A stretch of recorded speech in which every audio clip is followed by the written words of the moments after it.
بسم الله الرحمن الرحيم والذين يتوفون منكم ويذرون أزواجا يتربصن بأنفسهن 4 أشهر وعشرا فإذا بلغن أجلهن فلا جناح عليكم فيما فعلن في أنفسهن بالمعروف والله بما تعملون خبير ولا جناح عليكم فيما عرضتم به من خطبة النساء أو أكننتم في أنفسكم علم الله أنكم ستذكرونهن ولكن لا تواعدوهن سرا إلا أن تقولوا قولا معروفا ولا تعزموا عقدة النكاح حتى يبلغ الكتاب أجله واعلموا أن الله يعلم ما في أنفسكم فاحذروه واعلموا أن الله غفور حليم. الله من الشيطان الرجيم. بسم الله الرحمن الرحيم. الحمد لله رب العالمين نحمده ونستعينه ونؤمن به ونتوكل عليه ونعوذ بالله من شرور أنفسنا ومن سيئات أعمالنا من يهده الله فلا مضل له ومن يضلل فلا هادي له نشهد أن لا إله إلا الله وحده لا شريك له ونشهد أن محمدا عبده ورسوله أرسله بالهدى ودين الحق ليظهره على الدين كله ولو كره المشركون.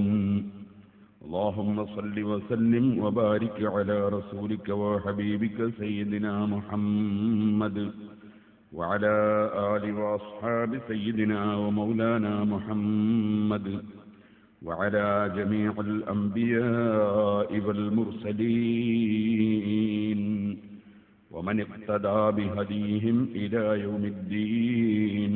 أما بعد أعوذ بالله من الشيطان الرجيم. بسم الله الرحمن الرحيم. والذين يتوفون منكم ويذرون أزواجا يتربصن بأنفسهن 4 أشهر وعشرا فإذا بلغن أجلهن فلا جناح عليكم فيما فعلن في أنفسهن بالمعروف والله بما تعملون خبير. صدق الله العلي العظيم. صدق وبلغ رسوله النبي الكريم ونحن على ذلك من الشاهدين الشاكرين والحمد لله رب العالمين. من قبل أن يخطب كلا ينظر ندبا إلى الثاني سوى ما يستر لو لم يكن ينوي النكاح يحجز نظر فقصده هو المجوز. يا رب صل على من حل بالحرم طه الرسول الذي قد خص بالكرم. يا رب بالمصطفى بلغ مقاصدنا واغفر لنا ما مضى يا واسع الكرم.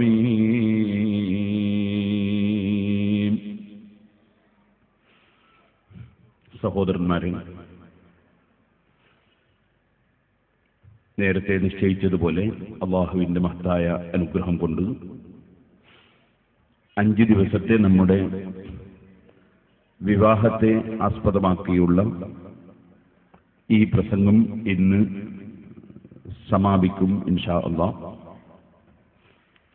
വിവാഹവുമായി ബന്ധപ്പെട്ട ആയിരക്കണക്കിന് മസലകൾ, നിയമങ്ങൾ, അതുപോലെ ധാരാളം ഉപദേശങ്ങൾ മഹാന്മാരായ പണ്ഡിതന്മാർ അവരുടെ കിതാബുകളിൽ വിവരിച്ചത് ഇനിയും മാസങ്ങളോളം പറയാൻ ഉണ്ട്.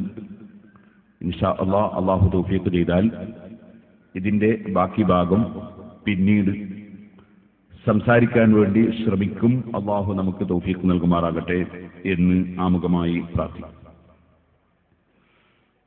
വിവാഹബന്ധം എന്ന് പറയുന്നത് പരിശുദ്ധ ഇസ്ലാമിന്റെ ദൃഷ്ടിയിൽ അത് വലിയ കെട്ടുറപ്പുള്ള ഒരു ബന്ധമാണ്. പലരും തെറ്റിദ്ധരിച്ചതുപോലെ വിവാഹം കഴിക്കുക, തോന്നുമ്പോൾ അവൻ കൈയൊഴിക്കുക, അല്ലെങ്കിൽ അവൾ ഇറങ്ങിപ്പോവുക, അങ്ങനെയുള്ള ഒരു ഏർപ്പാടല്ല വിവാഹം. മറിച്ച് വളരെ കെട്ടുറപ്പുള്ള വലിയ ഗൗരവമുള്ള ഒരു ഇടപാടാണ് വിവാഹം എന്ന് പറയുന്നത്. പരിശുദ്ധ ഖുർആൻ അതിനെ സംബന്ധിച്ച് പറഞ്ഞത് വഅഖ്ദന മിൻകും മീസാഖൻ വലീള എന്നാണ്. സ്ത്രീകൾ പുരുഷന്മാരായ നിങ്ങളിൽ നിന്ന് വളരെ കടുപ്പമുള്ള, വളരെ ഭദ്രമായ കരാറിനെ വാങ്ങിയിട്ടുണ്ട് എന്നാണ് ഖുർആൻ വളരെ ഗൗരവത്തോടുകൂടി വിവാഹത്തെ സംബന്ധിച്ച് പറഞ്ഞിട്ടുണ്ട്. അഷ്റഫുൽ ഖൽഖ് സല്ലല്ലാഹു അലൈഹി വസല്ലം വളരെ ഗൗരവത്തോടെ പറഞ്ഞ വിഷയമാണ് നിസ്കാരം. അത് അവിടുത്തെ വഫാത്തിനോട് അനുബന്ധിച്ച സമയത്ത് പോലും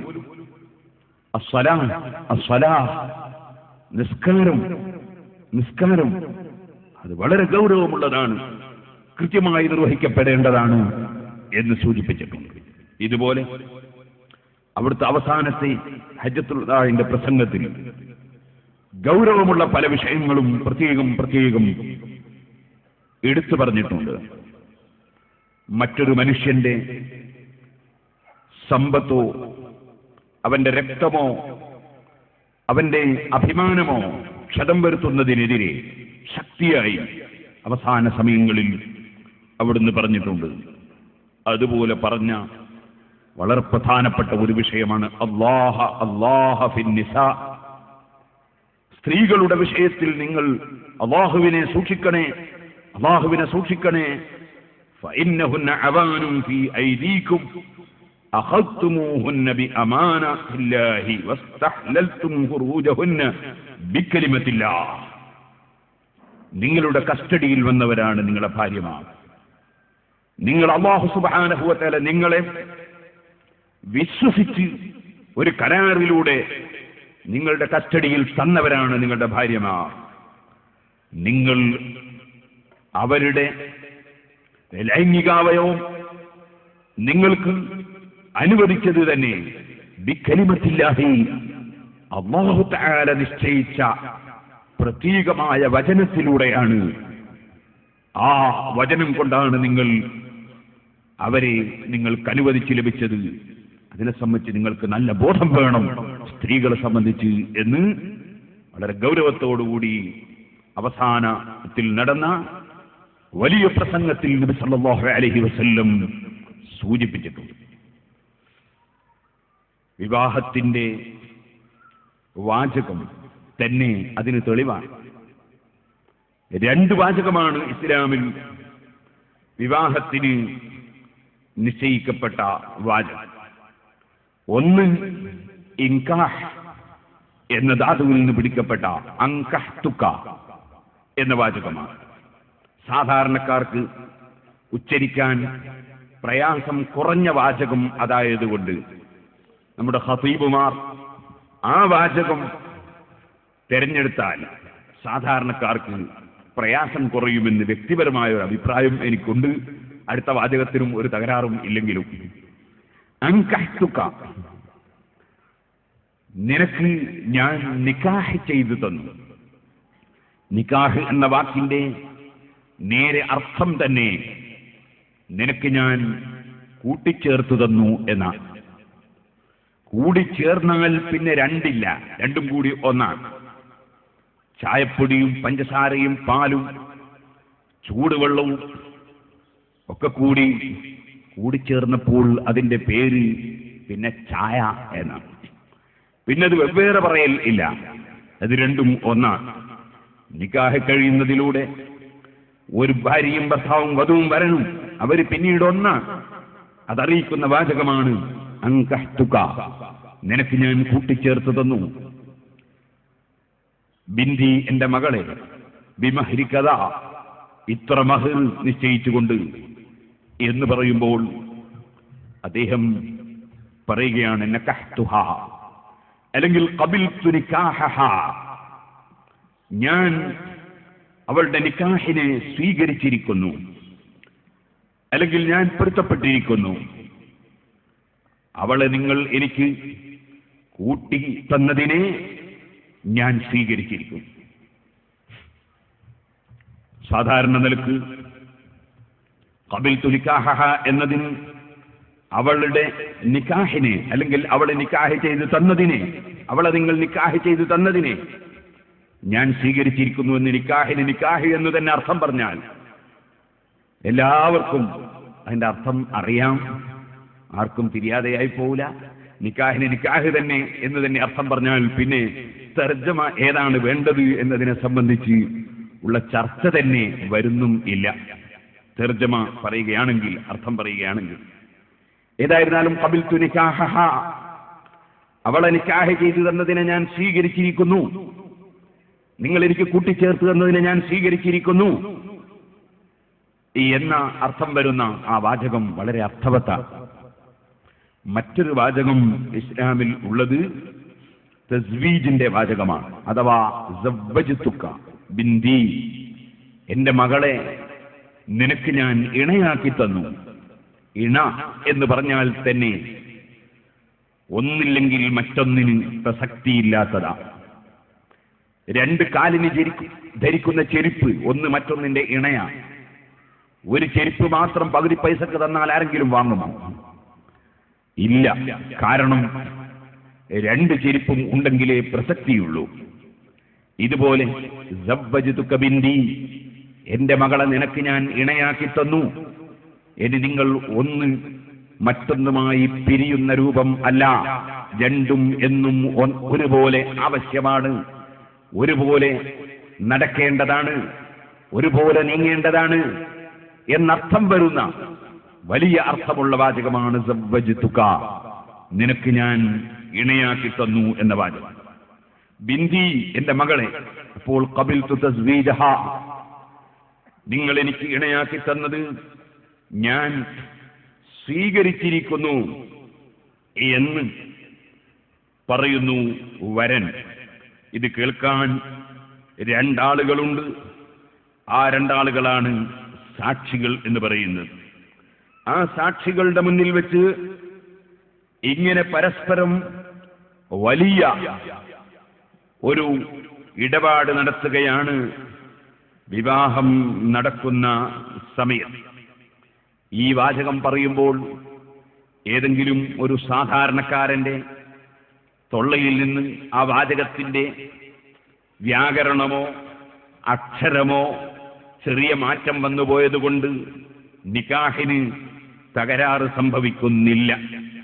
ഇബ്ദാലു ബഅ്ലിൽ ഹർഫി ഔ ഇറാബിഹി ഫീ സീഗത്തിൽ ആമി ലാ ബഅ്സാ ബിഹി കഖൗലിഹി ജവ്വജ്തു ഔ സവ്വജ്തുക വനികാഹഹ ഔ അഹ്ലി ഉർഫിൻ ദാലിക. മർഖാദ് റളിയല്ലാഹു അൻഹു പറഞ്ഞു, ഒരു സാധാരണക്കാരൻ അയാൾക്ക് സവ്വജ്തുക എന്ന് പറഞ്ഞു കൊടുത്തു, പക്ഷെ മൂപ്പര് ജവ്വജ്തുക എന്നേ പറയുന്നുള്ളൂ. എന്നാൽ അതുകൊണ്ട് കുഴപ്പമില്ല. അല്ലെങ്കിൽ സവ്വജ്തുക എന്ന് സായി മൊഴിയാൻ അയാൾക്ക് കഴിയില്ല, ആള് സവ്വജ്തുക എന്നാ പറയുന്നത്, കുഴപ്പമില്ല. അല്ലെങ്കിൽ ഖബിൽതു നികാഹഹ എന്ന് ഹ ഉച്ചരിക്കേണ്ട സ്ഥലത്ത് അദ്ദേഹം നികാഹഹ എന്ന് ഹ ആണ് മൊഴിയുന്നത്, കുഴപ്പമില്ല. അല്ലെങ്കിൽ ഒരു നാട്ടുകാര് അങ്ങനെ മൊഴിയുന്ന ഒരു നാട്ടുകാരായി പോയാൽ എന്നാലും കുഴപ്പമില്ല. കാരണം എല്ലാവർക്കും അറിയാം ഇത് ആ നിക്കാഹിന് വേണ്ടി വെച്ച വാചകമാണ്. അതുകൊണ്ട് തന്നെ മർഖാദി റഹിമഹുല്ലാ ഒന്നുകൂടി പറഞ്ഞു, ബിസീഗത്തിൻ നിക്കാഹി ലൗ അഖദുൻ ജറാ മിൻ ഹാകിമിൻ ലിഅജമിൻ മദറാ മൻതുഖഹാ ബൽ ഫാഹിനും ബി അൻഹാ മൗദൂഅത്തുൻ ലിഅഖദി സഹബിഹാ. ഇതിന്റെ വാക്കർത്ഥമൊന്നും പറയുന്ന കൈകാര്യകർത്താവ് വലി ബാപ്പ അല്ലെങ്കിൽ അതുപോലുള്ള രക്ഷിതാവിന് അറിയില്ല. അതുപോലെ വാക്കർത്ഥം വേണമെങ്കിൽ ഇത് സ്വീകരിക്കുന്ന വരനും അറിയില്ല. പക്ഷെ അവർക്കൊരു കാര്യം അറിയാം, ഒരു വിവാഹം കഴിക്കുമ്പോൾ പറയേണ്ട വാചകമാണിത്, അതാണ് ഈ പറഞ്ഞു തരുന്നത് എന്നവർക്കറിയാം. അങ്ങനെ അറിഞ്ഞുകൊണ്ടൊരാൾ ചൊല്ലിക്കൊടുത്ത് അവർ ചൊല്ലിയാലും അതുകൊണ്ട് നിക്കാഹിന് ഒരു തകരാറും സംഭവിക്കുന്നില്ല. അവർ സ്വയം അറബിയിൽ ആ ഭാഷയുടെ അർത്ഥം, ആ വാചകത്തിന്റെ അർത്ഥം അറിഞ്ഞുകൊള്ളണം എന്നില്ല. വാചകം പറയുന്നതിനിടയിൽ അൻകഹ്തുക ബിന്തി ബിമഹരി കദാ അതുപോലുള്ള വാചകം പറഞ്ഞു കഴിഞ്ഞാൽ വരൻ അത് സ്വീകരിക്കുന്നതിനിടയിൽ മറ്റെന്തെങ്കിലും വാചകങ്ങൾ വരാൻ പാടില്ല. അങ്ങനെ വന്നാൽ അത് രണ്ടും മുറിഞ്ഞു പോകും. അതുകൊണ്ട് അതുണ്ടാകാൻ പാടില്ല എന്ന് പണ്ഡിതന്മാർ പ്രത്യേകം പറഞ്ഞിട്ടുണ്ട്. ഇരിക്കട്ടെ, അങ്ങനെ പ്രത്യേക വാചകം പറഞ്ഞുകൊണ്ട് നടത്തുന്ന ഒരിടപാടാണ്. ഒരാൾ സംസാരിക്കാൻ ശേഷിയില്ലാത്ത ഊമയാണെങ്കിൽ അവനെ സംബന്ധിച്ചിടത്തോളം അവന്റെ ആംഗ്യം കൊണ്ട് കാണിക്കുന്നത് വാചകം ഉദ്ധരിക്കുന്നത് പോലെയാണ്. അല്ലെങ്കിൽ അദ്ദേഹം ഉച്ചരിക്കുന്ന വാചകം പോലെയാണ്. ഇശാറത്തും ബിൽ അഖദി വത്തലാഖി മിൻ അഖറസിൻ കല്ലഫി ബിത്തിഫാഖി. വാചകം പറയാൻ സാധിക്കാത്ത മനുഷ്യൻ, അയാൾ പൊട്ടനാണ്, ഊമയാണ്. അദ്ദേഹത്തിന്റെ കൈകൊണ്ടോ മറ്റോ സൂചനയായി ഇശാറത്ത് ചെയ്യുന്നത് അത് വാചകത്തിന്റെ അതേ സ്ഥാനത്ത് തന്നെ നടക്കുന്നതാണ്. ഇരിക്കട്ടെ, വാചകം പറഞ്ഞുകൊണ്ട് ഒരാൾ ഒരു സ്ത്രീയെ വിവാഹം കഴിച്ചു, പിന്നെ അദ്ദേഹം പറഞ്ഞു ഞാനത് വെറുതെ തമാശക്ക് പറഞ്ഞതാണ്. ഒന്നുകിൽ വരൻ പറഞ്ഞു തമാശ പറഞ്ഞതാണ്, അല്ലെങ്കിൽ അമ്മോശം പറഞ്ഞു ഞാൻ തമാശ പറഞ്ഞതാണ്, എന്നാലും നിക്കാഹ് നടക്കും. അത് തമാശയാണ് എന്ന് പറഞ്ഞാൽ പറ്റൂല. അങ്ങനെ തമാശ കളിക്കാനുള്ളതല്ല നിക്കാഹും തലാഖും. ചിലർ ഞാൻ തലാഖിൽ ഇത് തമാശക്ക് തലാഖ് പറഞ്ഞതാണ് എന്ന് പറഞ്ഞാൽ തലാഖ് പോവും. തലാഖിന് തമാശയൊന്നുമില്ല, നിക്കാഹിന് തലാഖ് അതുപോലെ തമാശയില്ല. സഹാബിഹാദൈനി വലൗ മിൻ ഹാദിലി ലാ മുക്റഹിൻ വനഇമിൻ വഗാഫിലി. തമാശക്ക് നിക്കാഹിദാൽ നിക്കാഹാവും. അതുകൊണ്ട് തന്നെ അവന്റെ ഭാര്യ, അതുകൊണ്ട് തമാശ കളിക്കേണ്ട വിഷയമല്ല. അതുപോലെ തന്നെ തമാശക്ക് തലാഖ് ചൊല്ലിയാൽ തലാഖും സംഭവിക്കും. അതൊന്നും തമാശ കളിക്കേണ്ട വിഷയമല്ല. നേരെ മറിച്ച് ഒരാളെ വധിക്കുമെന്ന് ഭീഷണിപ്പെടുത്തിയിട്ട് ഞാനിപ്പോ എന്റെ മകളെ നിനക്ക് നിക്കാഹ് ചെയ്യുന്ന വാചകം പറയാൻ അൻകഹ്തുക ബിന്തി പറടാ ഖബിൽതു നിക്കാഹ എന്നല്ല ഇപ്പം വെട്ടും തരാ, അല്ലെങ്കിൽ ഇപ്പൊ കുത്തും നിന്റെ ബാറ്റിൽ എന്നിങ്ങനെ പറഞ്ഞ് ഭീഷണിപ്പെടുത്തി അവനെ നിർബന്ധിച്ചുകൊണ്ട് അവൻ ഖബിൽതു നിക്കാഹ എന്ന് പറഞ്ഞാൽ അതുകൊണ്ട് നിക്കാഹ് സംഭവിക്കുന്നതല്ല.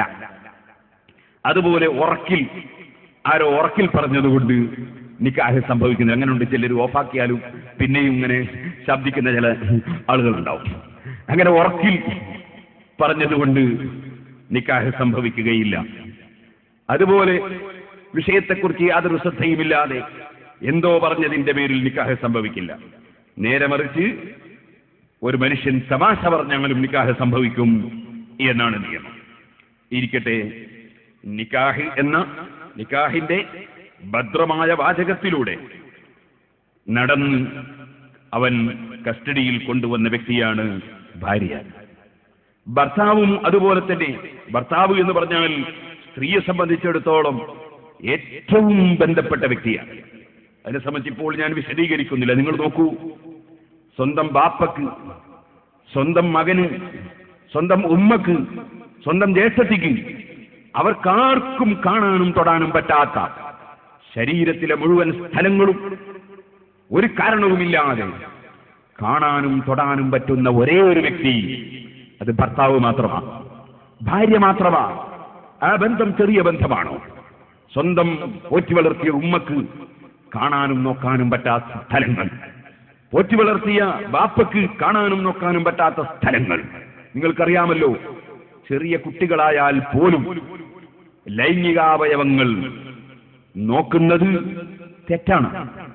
പെൺകുട്ടികൾ ചെറിയ മുല കുടിക്കുന്ന കുട്ടികളാണെങ്കിൽ പോലും പെൺകുട്ടികളുടെ ലൈംഗികാവയവങ്ങൾ നോക്കുന്നത് പോറ്റി വളർത്തുന്ന മാതാവിനെ പോലുള്ളവർ ആവശ്യത്തിന് വേണ്ടി നോക്കേണ്ടി വന്നാൽ നോക്കുന്നതല്ലാതെ അനുവദനീയമല്ല. എത്ര ചെറിയ കുട്ടിയാണെങ്കിലും അനുവദനീയമല്ല പെൺകുട്ടികളുടെ ലൈംഗികാവയവങ്ങൾ നോക്കുന്നത്. ചെറിയ പ്രസവിച്ചോടനെയുള്ള കുട്ടിയാണെങ്കിൽ പോലും നിയമം അങ്ങനെയാണ്.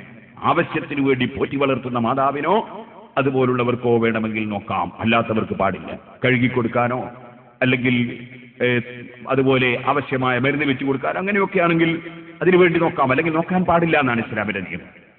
ആൺകുട്ടികളാണെങ്കിൽ ചെറിയ പിഞ്ചുമക്കളാകുമ്പോൾ അത് കാണാൻ പറ്റുമോ ഇല്ലേ എന്നതിൽ പണ്ഡിതന്മാർക്കിടയിൽ ചർച്ചയുണ്ട്. ആൺകുട്ടികളാകുമ്പോൾ തീരെ ചെറിയ കുട്ടികളാണെങ്കിൽ തെറ്റില്ല എന്നാണ് പല പണ്ഡിതന്മാരും പറഞ്ഞിട്ടുള്ളത്.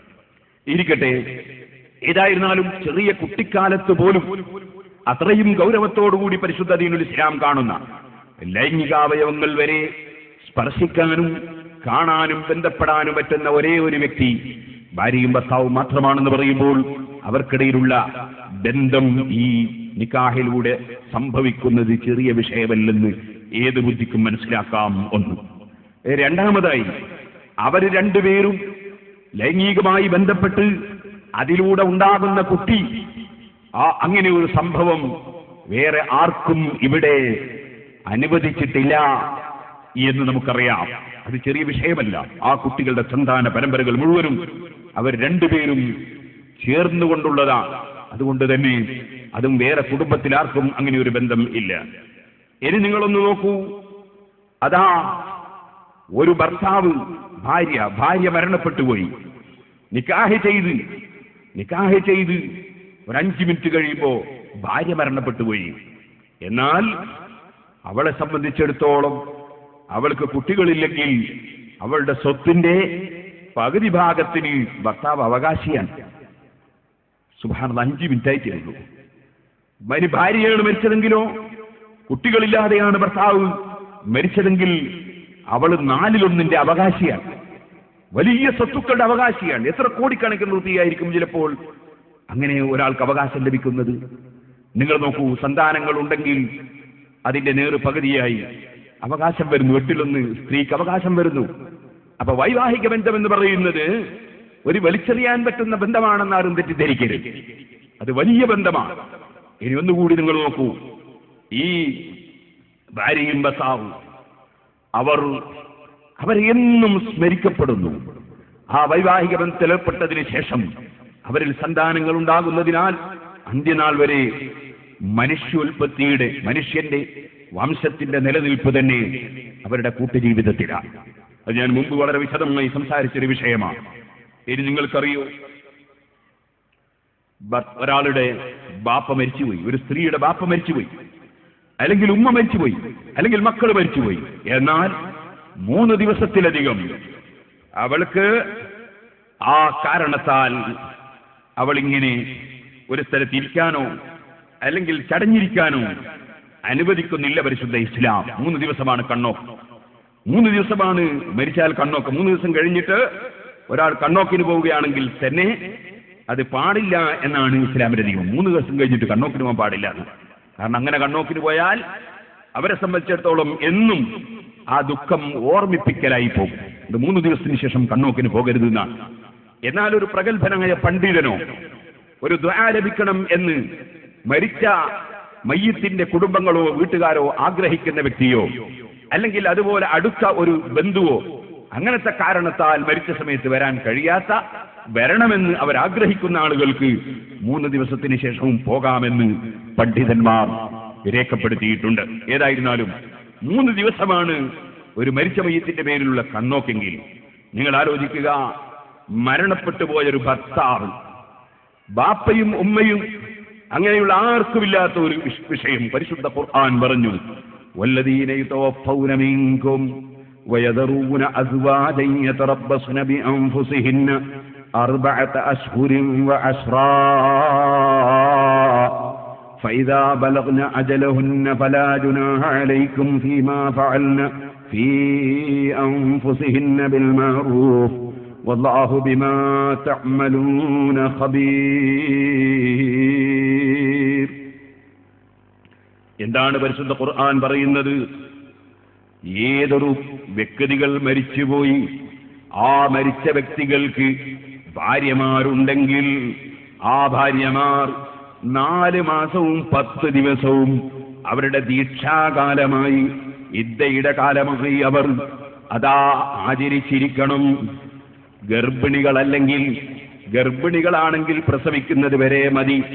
അല്ലാത്ത സ്ത്രീകൾ 4 മാസവും 10 ദിവസവും അവർ ഇദ്ദയിരിക്കേണ്ടതുണ്ട്. എന്നാൽ സുഹൃത്തുക്കളെ, ഫൈദാ ബലഗ്ന അജലഹുന്ന ഫലാ ജുനാഹ അലൈക്കും ഫീമാ ഫഅൽന ഫീ അൻഫുസിഹിന്ന, ആ 4 മാസവും 10 ദിവസവും വരെ അവരതാ മരിക്കുന്ന സമയത്ത് ഭർത്താവ് മരിക്കുമ്പോഴുള്ള അവകാശപ്പെട്ട ഭർത്താവിന് ബന്ധപ്പെട്ട അവരാ സമയത്തുള്ള വീട് ഏതാണോ ആ വീട്ടിൽ തന്നെ കഴിയണം. അവിടുന്ന് പുറത്തേക്ക് പോകരുത് എന്നാണല്ലോ നിയമം. അതുപോലെ തന്നെ എത്രത്തോളം ഹജ്ജിന് വേണ്ടി ഹരജ് കൊടുത്ത പെണ്ണാണെങ്കിൽ പോലും ഭർത്താവ് മരിച്ചു കഴിഞ്ഞു, ഹജ്ജ് പാസ്സായിട്ടുണ്ട്, എന്നാലും ഭർത്താവ് മരിച്ച പെണ്ണിന് ഹജ്ജിന് വേണ്ടി ഇറങ്ങിക്കൂടാ.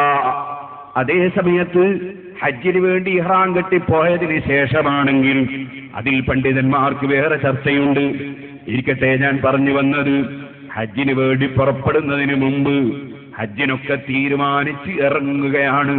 ആ സമയത്ത് ഭർത്താവ് മരിച്ചാൽ തന്നെ അവൾക്കതാ വീട്ടിൽ നിന്ന് പുറത്തു പോകാൻ പാടില്ല. പടച്ചവന്റെ വീടായ കഅബത്തിനടുക്കിലേക്ക് പോലും ഹജ്ജിന് പോകാൻ പാടില്ല. പരിശുദ്ധ ദീനിന്റെ നിയമമാണ്. പിന്നെ മറ്റുള്ള വിഷയം ഞാൻ പറയേണ്ടതില്ലല്ലോ. എന്നാൽ ഒന്നുകൂടി കേട്ടോളൂ, അതിന്റെ പുറമെ അവരെ ശരീരത്തിൽ ആഭരണം ധരിക്കാൻ പാടില്ല. ധരിച്ച ആഭരണം അതേ ഭർത്താവ് മരിച്ചു കഴിഞ്ഞാൽ ഉടനെ അഴിച്ചോളണം. അവളുടെ കളറുള്ള വസ്ത്രങ്ങൾ മാറ്റിക്കോളണം. അവളിന് സുഗന്ധം ഉപയോഗിക്കാൻ പാടില്ല. അതുപോലുള്ള വിഷയങ്ങളൊന്നും, ആഡംബരങ്ങളൊന്നും ഈ 4 മാസം 10 ദിവസം അവൾക്ക് പാടില്ല. പരിശുദ്ധ ഖുർആൻ പറയുന്നു, ഫൈദാ ബലഗ്ന അജലഹുന്ന ഫലാ ജുനാഹ അലൈക്കും ഫീമാ ഫഅൽന ഫീ അൻഫുസിഹിന്ന ബിൽ മഅറൂഫ്. 4 മാസവും 10 ദിവസവുമായി കഴിഞ്ഞാൽ പിന്നീട് അവർ സാധാരണ നിലക്ക് അനുവദിക്കപ്പെട്ട കാര്യങ്ങൾ ചെയ്യാറുള്ളതൊക്കെ അവർ അതാ 4 മാസവും 10 ദിവസവും കഴിഞ്ഞാൽ അവധി എത്തിയാൽ അവർക്ക് ചെയ്യുന്നതിന് വിരോധമില്ല. ഈ ആയത്തിന്റെ തഫ്സീർ ജലാലൈനി വരെ കാണാം. മിനത്ത് തസയ്യുനി വത്തഅറുദി ലിൽ ഖിതാബി, ഭംഗി ആചരിക്കലും ഭംഗിയുള്ളത് ധരിക്കലും, അതുപോലെ നേരത്തെ പറഞ്ഞല്ലോ സുഗന്ധം പൂശലും, അങ്ങനെ തുടങ്ങിയുള്ള വിഷയങ്ങളൊക്കെ 4 മാസവും 10 ദിവസവും വരെ പാടില്ല. അത് കഴിഞ്ഞാൽ പിന്നീട് അവർക്ക് അതിന് കുഴപ്പമില്ല. അതുപോലെ ഈ 4 മാസവും 10 ദിവസവും ഒരാളും അവർക്കൊരു വിവാഹാലോചന നടത്താൻ പാടില്ല. ഇരിക്കട്ടെ സഹോദരന്മാരെ, ആ നിലക്ക് പ്രത്യേക ബന്ധമാണ്. അത് സ്വന്തം ബാപ്പയ്ക്കില്ല, സ്വന്തം ഉമ്മക്കില്ല, സ്വന്തം മക്കൾക്കില്ല. ഭാര്യയും ഭർത്താവും തമ്മിലുള്ള അങ്ങേയറ്റത്തെ സ്നേഹബന്ധത്തിന്റെ ഭാഗമാണത്. ഇതുകൊണ്ടാണ് സുഹൃത്തുക്കളെ, ഉമ്മമാരെ, ഭാര്യമാര് ഭർത്താവിനെ സ്നേഹിക്കുന്നുണ്ടെങ്കിൽ, ഭർത്താവിന്റെ കൂടെ സ്വർഗത്തിൽ കടക്കണമെന്നുണ്ടെങ്കിൽ, ഭർത്താവിന്റെ പൊരുത്തം ലഭിക്കണമെന്നുണ്ടെങ്കിൽ അത് ചെറിയ വിഷയമല്ല. നബി സല്ലല്ലാഹു അലൈഹി വസല്ലം തങ്ങൾ പറഞ്ഞിട്ടുണ്ടല്ലോ, അതേ അയ്യുമംറാത്തിൻ മാതത് വസൗജുഹാ അൻഹാ റാദ് ദഖലത്തിൽ ജന്ന. ഭർത്താവിന്റെ പൊരുത്തം കിട്ടി മരിച്ച പെണ്ണ് സ്വർഗത്തിൽ കടന്നു കഴിഞ്ഞു. ഓ ഉമ്മമാരെ, ഇത് പരിഷ്കാരത്തിന്റെ കാലമാണ്. പരിശുദ്ധ ദീനുൽ ഇസ്ലാമിനെ കുറിച്ച് ഈമാനില്ലാത്ത പെൺകുട്ടികളും ഈമാനില്ലാത്ത ചില കിഴവികളുമുള്ള കാലമാണ്. അതുകൊണ്ട് തന്നെ പറയട്ടെ, കല്യാണം കഴിച്ച ഭർത്താവ് അവൻ മരിച്ചു കഴിഞ്ഞാൽ 4 മാസവും 10 ദിവസവും ഇദ്ദയിരിക്കണമെന്ന നിയമം പരിശുദ്ധ ഖുർആൻ പറഞ്ഞിട്ട് അതെന്തിനാണ് അങ്ങനെ ഒരു ഇരുത്തം? എന്റെ മകൾ ഇരിക്കണ്ട, ഞാൻ ഇരിക്കാൻ വിടൂല എന്ന് പറയുന്ന തോന്നിവാസികളായ ചില സ്ത്രീകളുണ്ട്. അതുപോലെ തന്നെ ഞാൻ അങ്ങനെ ഇരിക്കാൻ തയ്യാറില്ല എന്ന് പറയുന്ന തെമ്മാടിനികളായ ചില സ്ത്രീകളുണ്ട്. ഞാൻ നിങ്ങളോട് പറയട്ടെ, പരിശുദ്ധ ഇസ്ലാമിന്റെ നിയമം, ഓ സഹോദരിമാരെ സഹോദരന്മാരെ, ആരുടെ നിയമമാണെന്നറിയോ? അത് പള്ളിയിലെ ഖാദിയുടെ നിയമമല്ല, ബഹള് പറയുന്ന ഉസ്താദിന്റെ നിയമമല്ല, അത് ഏതെങ്കിലും പള്ളിക്കാരനോമാരെ നിയമമല്ല. അള്ളാഹുവിന്റെ നിയമം. അത് നിനക്ക് കുടിക്കാൻ വെള്ളം തന്ന രാജാവിന്റെ നിയമമാണ്. നിനക്ക് ഭക്ഷണം കഴിക്കാൻ ഭക്ഷണം തന്ന രാജാവിന്റെ നിയമമാണ്. അതുപോലെ നിനക്ക് ഓക്സിജൻ ശ്വസിക്കാൻ വായു തന്ന ആ റബ്ബിന്റെ നിയമമാണ്. അതുപോലെ നിനക്ക് ഓരോ സെക്കൻഡിലും ആരോഗ്യം തരുന്ന റബ്ബിന്റെ നിയമമാണ്. അതിനെ സംബന്ധിച്ച് നല്ല ബോധം വേണം. ചോദിക്കട്ടെ, നീ മുസ്ലിമല്ലേ, മുഅ്മിനത്തല്ലേ? എങ്കിൽ അശ്ഹദു അല്ലാ ഇലാഹ ഇല്ലല്ലാഹ്, അല്ലാഹുവല്ലാതെ ആരാധനക്ക് അർഹനില്ലെന്ന് നീ പ്രഖ്യാപിച്ചിട്ടില്ലേ? നിന്നെ അല്ലാഹ് പടച്ചത് തന്നെ വമാ ഖലഖതുൽ ജിന്ന വൽ ഇൻസ ഇല്ലാ ലിയഅ്ബുദൂൻ, അല്ലാഹുവിനെ അറിഞ്ഞ് അവനെ ഇബാദത്ത് ചെയ്യാനല്ലേ. അവൻ വലിയ പുണ്യം നിശ്ചയിച്ചുകൊണ്ട് അവന്റെ ഖുർആനിൽ പറഞ്ഞൊരു വിഷയം, അതുപോലെ തന്നെ നബി സല്ലല്ലാഹു അലൈഹി വസല്ലം ഹദീസിൽ പഠിപ്പിച്ചൊരു വിഷയം, അത് ഞാൻ ചെയ്യുകയില്ലെന്ന് പറയാൻ നിനക്ക് എങ്ങനെയാണ് ഈമാനുണ്ടെങ്കിൽ ധൈര്യം വരിക? ഒന്നുകൂടി ഞാൻ പറയട്ടെ, നിങ്ങൾ സഹീഹുൽ ബുഖാരി നോക്കൂ. നബി സല്ലല്ലാഹു അലൈഹി വസല്ലമ തങ്ങളിൽ നിന്ന് നേരിട്ട് കാര്യം പഠിച്ച മഹാന്മാരും മഹദികളും പഠിപ്പിച്ചത് എന്താണ്? സൈനബ ബിൻതി അബീ സലമ, അബൂ സലമ റളിയല്ലാഹു അൻഹുവിന്റെ മകൾ സൈനബ ബീവി റളിയല്ലാഹു അൻഹാ പറഞ്ഞതായി നിങ്ങൾക്ക് സഹീഹുൽ ബുഖാരിയിൽ കാണാം. ലാ യഹില്ലു ലിംറാത്തിൻ തുമിനു ബില്ലാഹി വൽ യൗമിൽ ആഖിരി അൻ തുഹിദ്ദ ഫൗക 3 ലയാലിൻ ഇല്ലാ അലാ സൗജിൻ 4 അശ്ഹുരിൻ വ അശ്റാ. 4 മാസവും 10 ദിവസവും ഭർത്താവിന് വേണ്ടി ഭാര്യ ദീക്ഷാകാലമായി ആചരിക്കേണ്ടതുണ്ട്. അല്ലാതെ ബാപ്പയ്ക്ക് വേണ്ടി പറ്റൂല, ഉമ്മാക്ക് വേണ്ടിയോ മക്കൾക്ക് വേണ്ടിയോ പറ്റൂല. ആ ഹദീസ് വിവരിച്ചുകൊണ്ട് ഇമാം ബുഖാരി വീണ്ടും അതാ വിശദീകരിക്കുന്നു. സൈനബ ബിൻതി ജഹ്ശ് റളിയല്ലാഹു അൻഹയുടെ അടുക്കലേക്ക് അവരുടെ സഹോദരൻ കടന്നു എന്ന സമയത്ത് അതാ ഈ ഹദീസ് മഹദി അതാ വിശദീകരിച്ചു. എന്നാൽ മഹദി പറയാണ്, വസമീതു ഉമ്മ സലമ, നബി സല്ലല്ലാഹു അലൈഹി വസല്ലമ തങ്ങളുടെ ഭാര്യ ഉമ്മു സലമ ബീവി റളിയല്ലാഹു അൻഹ പറയുന്നത് ഞാൻ കേട്ടിട്ടുണ്ട്. ജാഅത് ഇംറാത്തുൻ ഇലാ റസൂലില്ലാഹി സല്ലല്ലാഹു അലൈഹി വസല്ലം, റസൂൽ സല്ലല്ലാഹു അലൈഹി വസല്ലമ തങ്ങളുടെ അടുക്കലേക്ക് ഒരു സ്ത്രീ വന്നു. ഫഖാലത് യാ റസൂലല്ലാഹ്, ആ സ്ത്രീ പറയാണ്, അല്ലാഹുവിന്റെ റസൂലേ, ഇന്ന ഇബ്നതി തൂഫി അൻഹാ സൗജുഹാ, എന്റെ മകളുടെ ഭർത്താവ് മരിച്ചിരിക്കുന്നു. വഖദ് ഇസ്തകത്, അവളെ കണ്ണിന് ചെറിയ പ്രയാസമുണ്ട്, കണ്ണിന് ചെറിയ പ്രയാസമുണ്ട്. അഫനഹിലുഹാ, അവൾക്ക് ഞങ്ങൾ സുറുമയിട്ടോട്ടെ നബിയേ, കണ്ണിന് ചെറിയ രോഗമുണ്ട്, അതുകൊണ്ട് സുറുമയിട്ട് കൊള്ളട്ടെ നബിയേ. ഫഖാല റസൂലുള്ളാഹി സ്വല്ലല്ലാഹു അലൈഹി വസല്ലം, ലാ, ഭർത്താവ് മരിച്ച പെൺകുട്ടി സുറുമയിടാൻ പാടില്ല. മർറത്തൈനിയോ സലാസൻ, 2 or 3 തവണ ആ സ്ത്രീ ആവർത്തിച്ച് ചോദിച്ചിട്ടും അവളുടെ മകൾക്ക് സുറുമയിടാൻ നബി സല്ലല്ലാഹു അലൈഹി വസല്ലം തങ്ങൾ സമ്മതം കൊടുത്തില്ല. കുല്ലുദാലിക യഖൂലു ലാ, ഓരോരിക്കലും പറയുന്നു പറ്റൂല. എന്നിട്ട് അവസാനം അവിടുന്ന് പറയാണ്, ഇന്നമാ ഹിയ 4 അശ്ഹുരിൻ വ അശ്ഖാ, ഒരു 4 മാസവും 10 ദിവസവുമല്ലേ ക്ഷമിക്കാൻ നിങ്ങളോട് പറഞ്ഞിട്ടുള്ളൂ. 4 മാസവും 10 ദിവസവുമല്ലേ കാത്തിരിക്കാൻ പറഞ്ഞിട്ടുള്ളൂ. എന്നിട്ട് പറയാണ്, ഖദ് കാനത് ഇഹ്ദാകുന്ന ഫിൽ ജാഹിലിയ്യത്തി തർമീ ബിൽ ബഅറത്തി അലാ റഅസിൽ ഹൗലി, ഞാൻ നിങ്ങൾക്ക് വന്ന് ഇസ്ലാമിന്റെ ആശയങ്ങൾ പഠിപ്പിക്കുന്നതിന് മുമ്പ് ഇവിടെയുള്ള സ്ത്രീകളുടെ സ്വഭാവം എന്തായിരുന്നു? ഒരു കൊല്ലം അവര് കാത്തിരിക്കേണ്ടതുണ്ടായിരുന്നു. എന്നിട്ട് അവസാനം ഒരു പിട്ടയുമെറിഞ്ഞ് വരാറല്ലേ പതിവ്? അല്ലാഹുവിന്റെ റസൂല് ചോദിക്കുകയാണ്, എന്താണ് പറഞ്ഞതിന്റെ അർത്ഥം എന്നറിയാമോ? അതിന്റെ ശേഷം ബുഖാരിയിൽ തന്നെ കാണാം, فقلت لزينب സൈനബിയോട് ഞാൻ ചോദിച്ചു, വമാ തർമീ ബിൽ ബാറത്തി അലാ റസിൽ ഹൗലി, ഒരു കൊല്ലം കഴിയുമ്പോൾ പിട്ട എറിയുന്നു എന്ന് പറഞ്ഞത് എന്താണ്?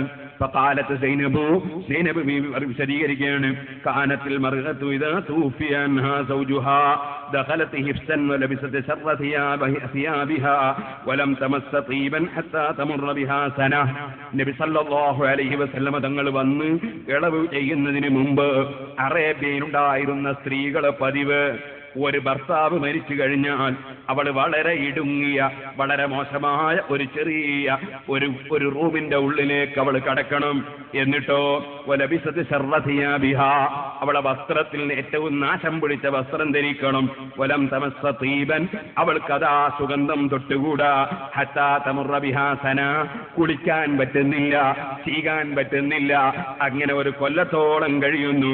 സുമ്മ തൂതാ ബിദാബത്തിൻ ഹിമാരിൻ ഔ ശാത്തിൻ ഔ താഇരിൻ വതഫ്തല്ലു ബിഹി, ഒരു കൊല്ലം കഴിഞ്ഞാൽ ഒരാട്ടിനെയോ അല്ലെങ്കിൽ ഒരു കഴുതയെയോ അല്ലെങ്കിൽ ഒരു പക്ഷിയെയോ കൊണ്ടുവന്ന് അവളെ ശരീരത്തിനൊന്ന് തടകുകയാണ്. അങ്ങനെ ചെയ്താൽ ആ വസ്തു ചത്തുപോവുകയാണ് അല്ലെങ്കിൽ മരിച്ചു പോവുകയാണ്. എന്നിട്ടോ സുമ്മത്തഹ്റുജു, പിന്നെ ആ ഇടുങ്ങിയ റൂമിൽ നിന്ന് അവള് പുറത്തു വരികയാണ്. അവളെ കയ്യിൽ ഒരു പിട്ട കൊടുക്കുകയാണ്, ഉണക്ക് പിട്ട. അതുകൊണ്ട് അവൾ ഒരു ഏറെറിയുകയാണ്. അങ്ങനെ ഒരു കൊല്ലം കഴിഞ്ഞിട്ട് ഒരു പിട്ടയും എറിഞ്ഞവൾ പിന്നീട് അതാ പുറത്തു വരുന്നു.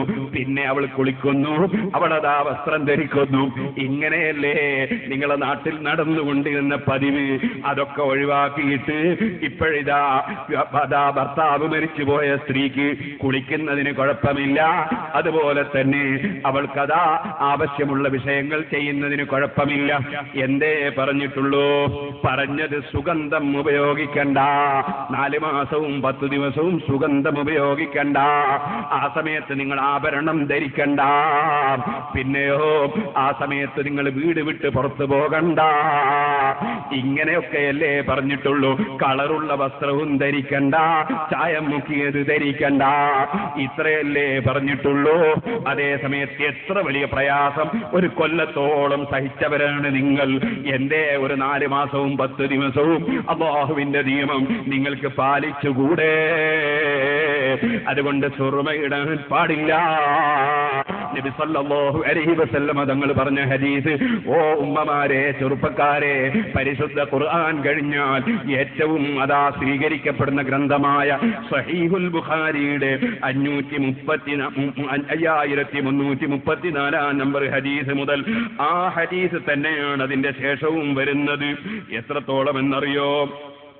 നിങ്ങൾക്കതിൽ കാണാം, ആ ഹദീസുകളെ കൂട്ടത്തിൽ കാണാം, നബി സല്ലല്ലാഹു അലൈഹി വസല്ലം തങ്ങൾ സുർമയിടാൻ സമ്മതം കൊടുത്തില്ലെന്ന് മാത്രമല്ല, ഉമ്മു അത്തിയ്യ റളിയല്ലാഹു അൻഹ പറയുന്നു, കുന്നാ നുൻഹാ അൻ നുഹിദ്ദ അലാ മയ്യിത്തിൻ ഫൗക സലാസിൻ ഇല്ലാ അലാ സൗജിൻ 4 അശ്ഹുരിൻ വഅശ്റാ.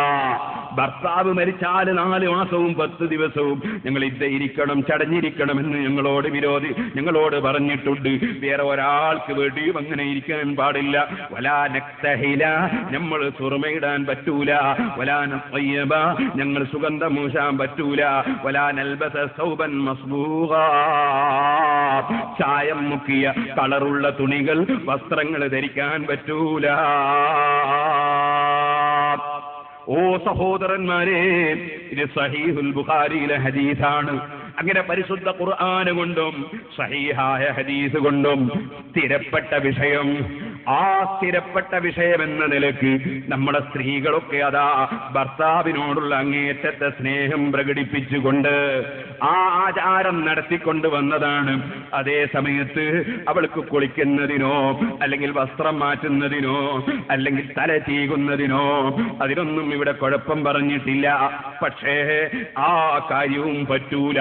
ഭർത്താവല്ല ആര് മരിച്ചാലും ശരി, എന്റെ മകളെ കൈമെന്ന് ഞങ്ങൾ മോതിരം ഊരൂല.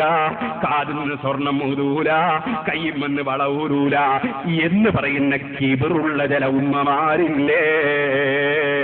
മരണത്തെക്കുറിച്ച് ചിന്തയില്ലാത്ത പെണ്ണേ, അങ്ങേയറ്റത്തെ സ്നേഹബന്ധത്തോടെ ജീവിക്കേണ്ടുന്ന ആ ഭർത്താവ് മരിച്ചിട്ട് അതിന്റെ പേരിൽ ഒരു 4 മാസവും 10 ദിവസവും ആഭരണം കൈയൊഴിക്കാൻ നിന്റെ മനസ്സ് വരുന്നില്ലെങ്കിൽ, നിന്റെ കളറുള്ള അതേ ചായം മുക്കിയ ആ വസ്ത്രമൊന്ന് മാറ്റിവെക്കാൻ നിനക്ക് അതാ മനസ്സ് വരുന്നില്ലെങ്കിൽ, നിനക്കപ്പോഴും അതാ അത്ര പുരട്ടി അങ്ങനെ ചമഞ്ഞിരിക്കണമെന്ന ചിന്തയാണെങ്കിൽ ചോദിക്കട്ടെ, പരിശുദ്ധ ഖുർആൻ പറഞ്ഞ ബന്ധം, അല്ലാഹുവിന്റെ റസൂല് പഠിപ്പിച്ച ബന്ധം നിന്റെ ഭർത്താവുമായി നിനക്കില്ലെന്നല്ലേ അതിനർത്ഥം?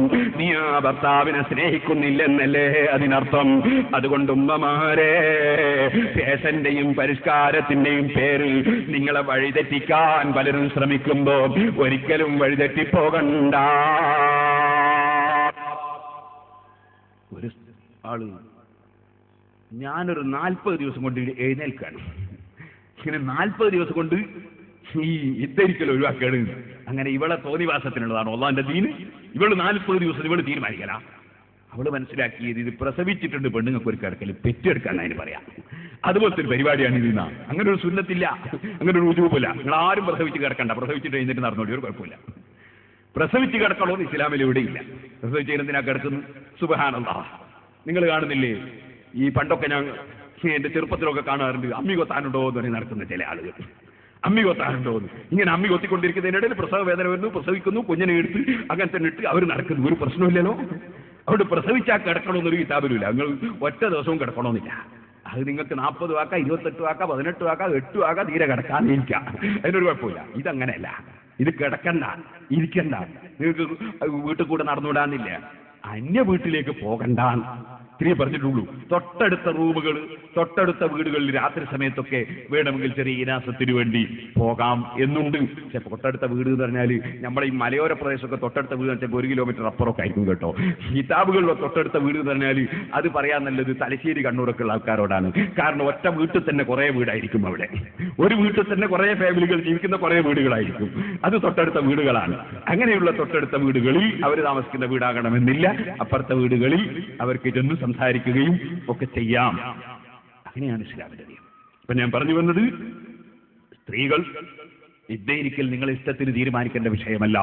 അത് വളരെ ഗൗരവത്തോടെ പരിശുദ്ധ ഖുർആനിലും ഹദീസിലും പഠിപ്പിച്ച വിഷയമാണ്. അത് ഭർത്താവും ഭാര്യയും തമ്മിലുള്ള അഭേദ്യമായ ബന്ധത്തെ കുറിക്കുന്ന ഒരു നിയമമാണത് എന്ന് നാം മനസ്സിലാക്കേണ്ടതുണ്ട്. ഇനി സഹോദരന്മാരെ, ഞാൻ വിശദമായി സംസാരിക്കുന്നില്ല. വലിയ കെട്ടുറപ്പുള്ള ബന്ധമായതുകൊണ്ട് തന്നെ ആ ബന്ധത്തിൽ കടന്ന് പിന്നീടത് തെറ്റിപ്പോകരുത്. അതുകൊണ്ട് പരിശുദ്ധ ഇസ്ലാമിൽ വെച്ച ഒരു നിയമമാണ്, മിൻ ഖബലി അൻ യഖൂബ കുല്ലൻ യൻദുറു നദ്ബൻ നിരസ്സാനി സിവാ മാ യുസ്തറൂ. വധുവും വരനുമായി വരുന്നവർ വിവാഹത്തിന് മുമ്പ് പരസ്പരം നോക്കൽ സുന്നത്താണ്. വരനെ നോക്കൽ വധുവിന് സുന്നത്താണ്, വധുവിനെ നോക്കൽ വരനും സുന്നത്താണ്. പക്ഷെ ഈ നോക്കൽ എപ്പോഴാ നോക്കേണ്ടത്? ഇന്ന് നാട്ടിൽ നടക്കുന്ന ആചാരം ശരിയാണെന്ന് തോന്നുന്നില്ല. അതെന്തേ? ആദ്യം തന്നെ അവനൊന്ന് പോയി കാണട്ടെ, എന്നിട്ടോ അവൻ ഇഷ്ടപ്പെട്ടിട്ടുണ്ടെങ്കിൽ പിന്നെ ഉമ്മയും ചെന്ന് നോക്കട്ടെ, പിന്നെ പെങ്ങളും ചെന്ന് നോക്കട്ടെ, പിന്നെ എല്ലാവരും ചെന്ന് നോക്കട്ടെ. സുബ്ഹാനല്ലാഹ്, ഇത് മഹാമോശാണ്. ഇത് മഹാമോശാണ്. അങ്ങനെയല്ല വേണ്ടത്. അതിന്റെ കാരണം അതുകൊണ്ട് പല തകരാറുകളുണ്ട്. അതിലുള്ള ഒരു തകരാറ് നോക്കൽ നല്ല തന്നെ. എന്താ തകരാറ്? ഞാൻ പറയാം. ഇവൻ പോയി നോക്കി, അവൻ ഇഷ്ടപ്പെട്ടു, അവൾക്കും ഇഷ്ടപ്പെട്ടു, രണ്ടാളും പരസ്പരം ആഗ്രഹിച്ചു. അതിന്റെ ശേഷം പിറ്റേന്നോ പെങ്ങൾ പോയി, അല്ലെ ഉമ്മ പോയി, അവർക്ക് പറ്റിയില്ല. അവരിങ്ങ് വന്നിട്ട് അത് നിനക്ക് പറ്റൂല കേട്ടോ പറഞ്ഞു. ആ ചെറുപ്പക്കാരന്റെ മനസ്സ് വേദനിച്ചില്ലേ? അതുപോലെ തന്നെ പെൺകുട്ടിയുടെ മനസ്സും വേദനിച്ചില്ലേ? ഇതിന് പകരം ഞാൻ ചോദിക്കട്ടെ, ആദ്യം അങ്ങനെ പെണ്ണ് പോയി നോക്കണമെങ്കിൽ ഉമ്മയും പെങ്ങളുമൊക്കെ ആദ്യം പോയി നോക്കട്ടെ. അവർക്ക് ഇഷ്ടപ്പെട്ട് കഴിഞ്ഞാൽ അവസാനം ഇനി വേറെ കാര്യങ്ങളൊന്നും വേണ്ടതില്ല. കണ്ടിട്ട് ഇഷ്ടപ്പെട്ടാൽ വിവാഹം നടക്കും. ആ രൂപത്തിലെത്തിയാൽ അവനും നോക്കട്ടെ, അവൾ ഇങ്ങോട്ടും നോക്കട്ടെ. അവർക്കും പരസ്പരം ഇഷ്ടപ്പെട്ടാൽ, ആ ആൺകുട്ടിയും പെൺകുട്ടിയും പരസ്പരം ഇഷ്ടപ്പെട്ടാൽ അതോടെ വിവാഹം നടക്കും. ഇതല്ലേ സഹോദരന്മാരെ ശരിയായ രൂപം? ആ രൂപത്തിലാണ് കാര്യം നടക്കേണ്ടത്. അതിന് പകരം ചെയ്യുന്നത് ശരിയല്ല. ആദ്യം അവൻ പോയി നോക്കിയിട്ട് പിന്നെ കുടുംബത്തിലുള്ള ചില ആളുകൾ ചെന്ന് നോക്കി, ഉമ്മ ചെന്ന് നോക്കി, പെങ്ങൾ ചെന്ന് നോക്കി, പറ്റില്ല എന്ന് പറയുന്ന ഏർപ്പാട് അതാ ചെറുപ്പക്കാരനായ കുട്ടിയുടെയും പെൺകുട്ടിയുടെയും മനസ്സ് വേദനിപ്പിക്കുന്ന നോക്കലാണ്. അത് പാടില്ലെന്നാണ് ഞാൻ പറഞ്ഞത്. ഇരിക്കട്ടെ സഹോദരന്മാരെ, അതുകൊണ്ടാ മഹാനായ ഉമർ ഖാദി റഹിമഹുല്ലാഹ് അവിടുന്ന് പറഞ്ഞു, അന്യപുരുഷനാണ് നോക്കുന്നത്, അന്യസ്ത്രീയെയാണ് നോക്കുന്നത്, അന്യസ്ത്രീയാണ് അന്യപുരുഷനിലേക്ക് നോക്കുന്നത്. അത് നിക്കാഹിന് വേണ്ടി അതാ തെരഞ്ഞെടുക്കാൻ വേണ്ടി അനുവദിച്ചതാണ്. നബി സല്ലല്ലാഹു അലൈഹി വസല്ലം തങ്ങൾ പറഞ്ഞിട്ടുണ്ട്, ഇന്ന ഫീ ഐനിൽ അൻസാരി ശൈഅൻ, അൻസാരികളായ ചിലരുടെ കണ്ണിനൊരു ചെറിയ തകരാറുണ്ട്. ഫൈദാ അറാദ അഹദുക്കും യതസവ്വജ മിൻഹുന്ന ഫൽയൻദുർ ഇലൈഹിന്ന, അതുകൊണ്ട് അവരെ കൂട്ടത്തിൽ നിങ്ങൾ ആരെങ്കിലും വിവാഹം കഴിക്കാൻ ഉദ്ദേശിച്ചാൽ അതൊന്ന് ചെന്നു നോക്കട്ടെ, പോയി കാണട്ടെ എന്ന് നബി സല്ലല്ലാഹു അലൈഹി വസല്ലം പറഞ്ഞിട്ടുണ്ട്. എന്തേ കാരണം? ഇമാം അഹ്മദ് റളിയല്ലാഹു അൻഹു പറഞ്ഞു, കുല്ലു തസ്വീജിൻ യഖഉ അലാ ഗൈരി നദരിൻ ഫആഖിറു ഹമ്മുൻ വഗമ്മുൻ, നോക്കാതെ കാണാതെ വിവാഹം കഴിച്ചാൽ അതിന്റെ അവസാനം ചിലപ്പോൾ ടെൻഷനാണ്, ദുഃഖമാണ്, ഖേദമാണ്. അതുകൊണ്ട് കണ്ടിട്ട് വിവാഹം നടന്നാൽ മതി. അങ്ങനെയാണ് പരിശുദ്ധ ഇസ്ലാം കൽപ്പിച്ചത്. പക്ഷേ അവിടെ പണ്ഡിതന്മാർ പറയുന്ന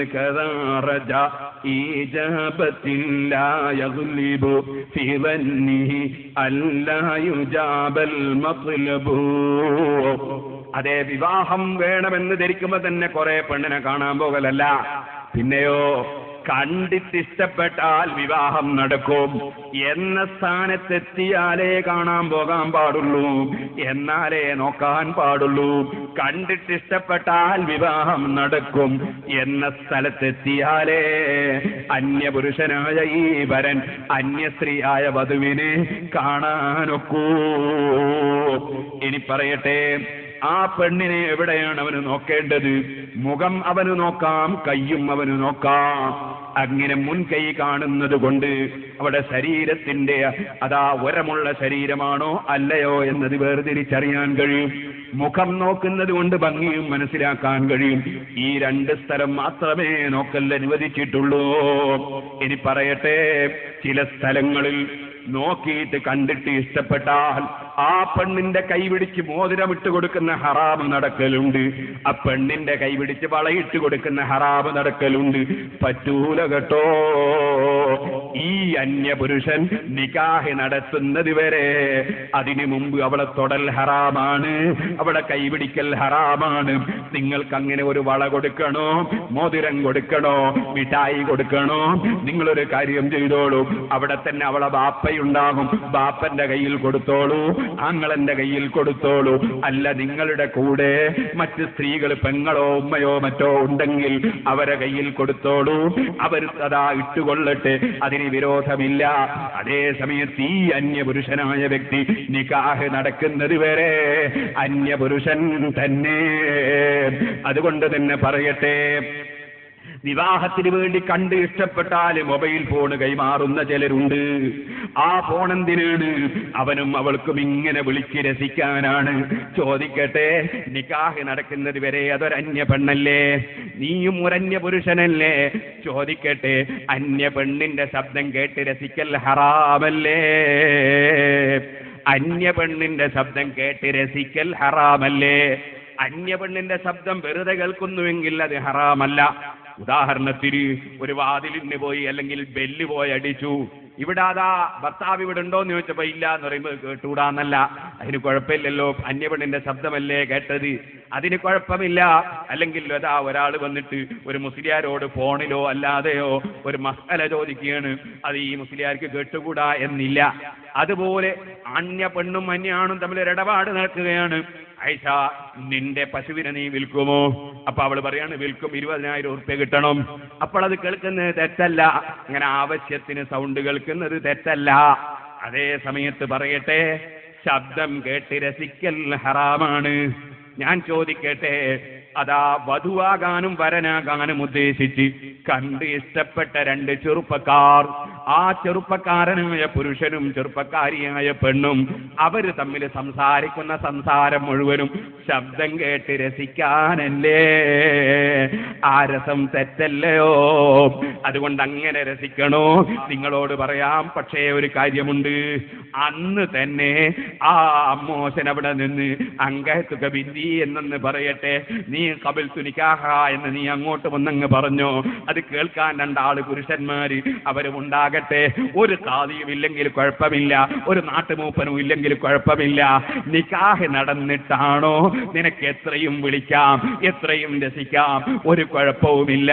നിക്കാഹ് നടക്കാതെ അന്യ സ്ത്രീയും അന്യ പുരുഷനും അതാ സംസാരിച്ച് രസിക്കുന്ന ഏർപ്പാട് അത് പരിശുദ്ധ ഇസ്ലാമിന്റെ ദൃഷ്ടിയിൽ പാടുള്ളതല്ല കേട്ടോ.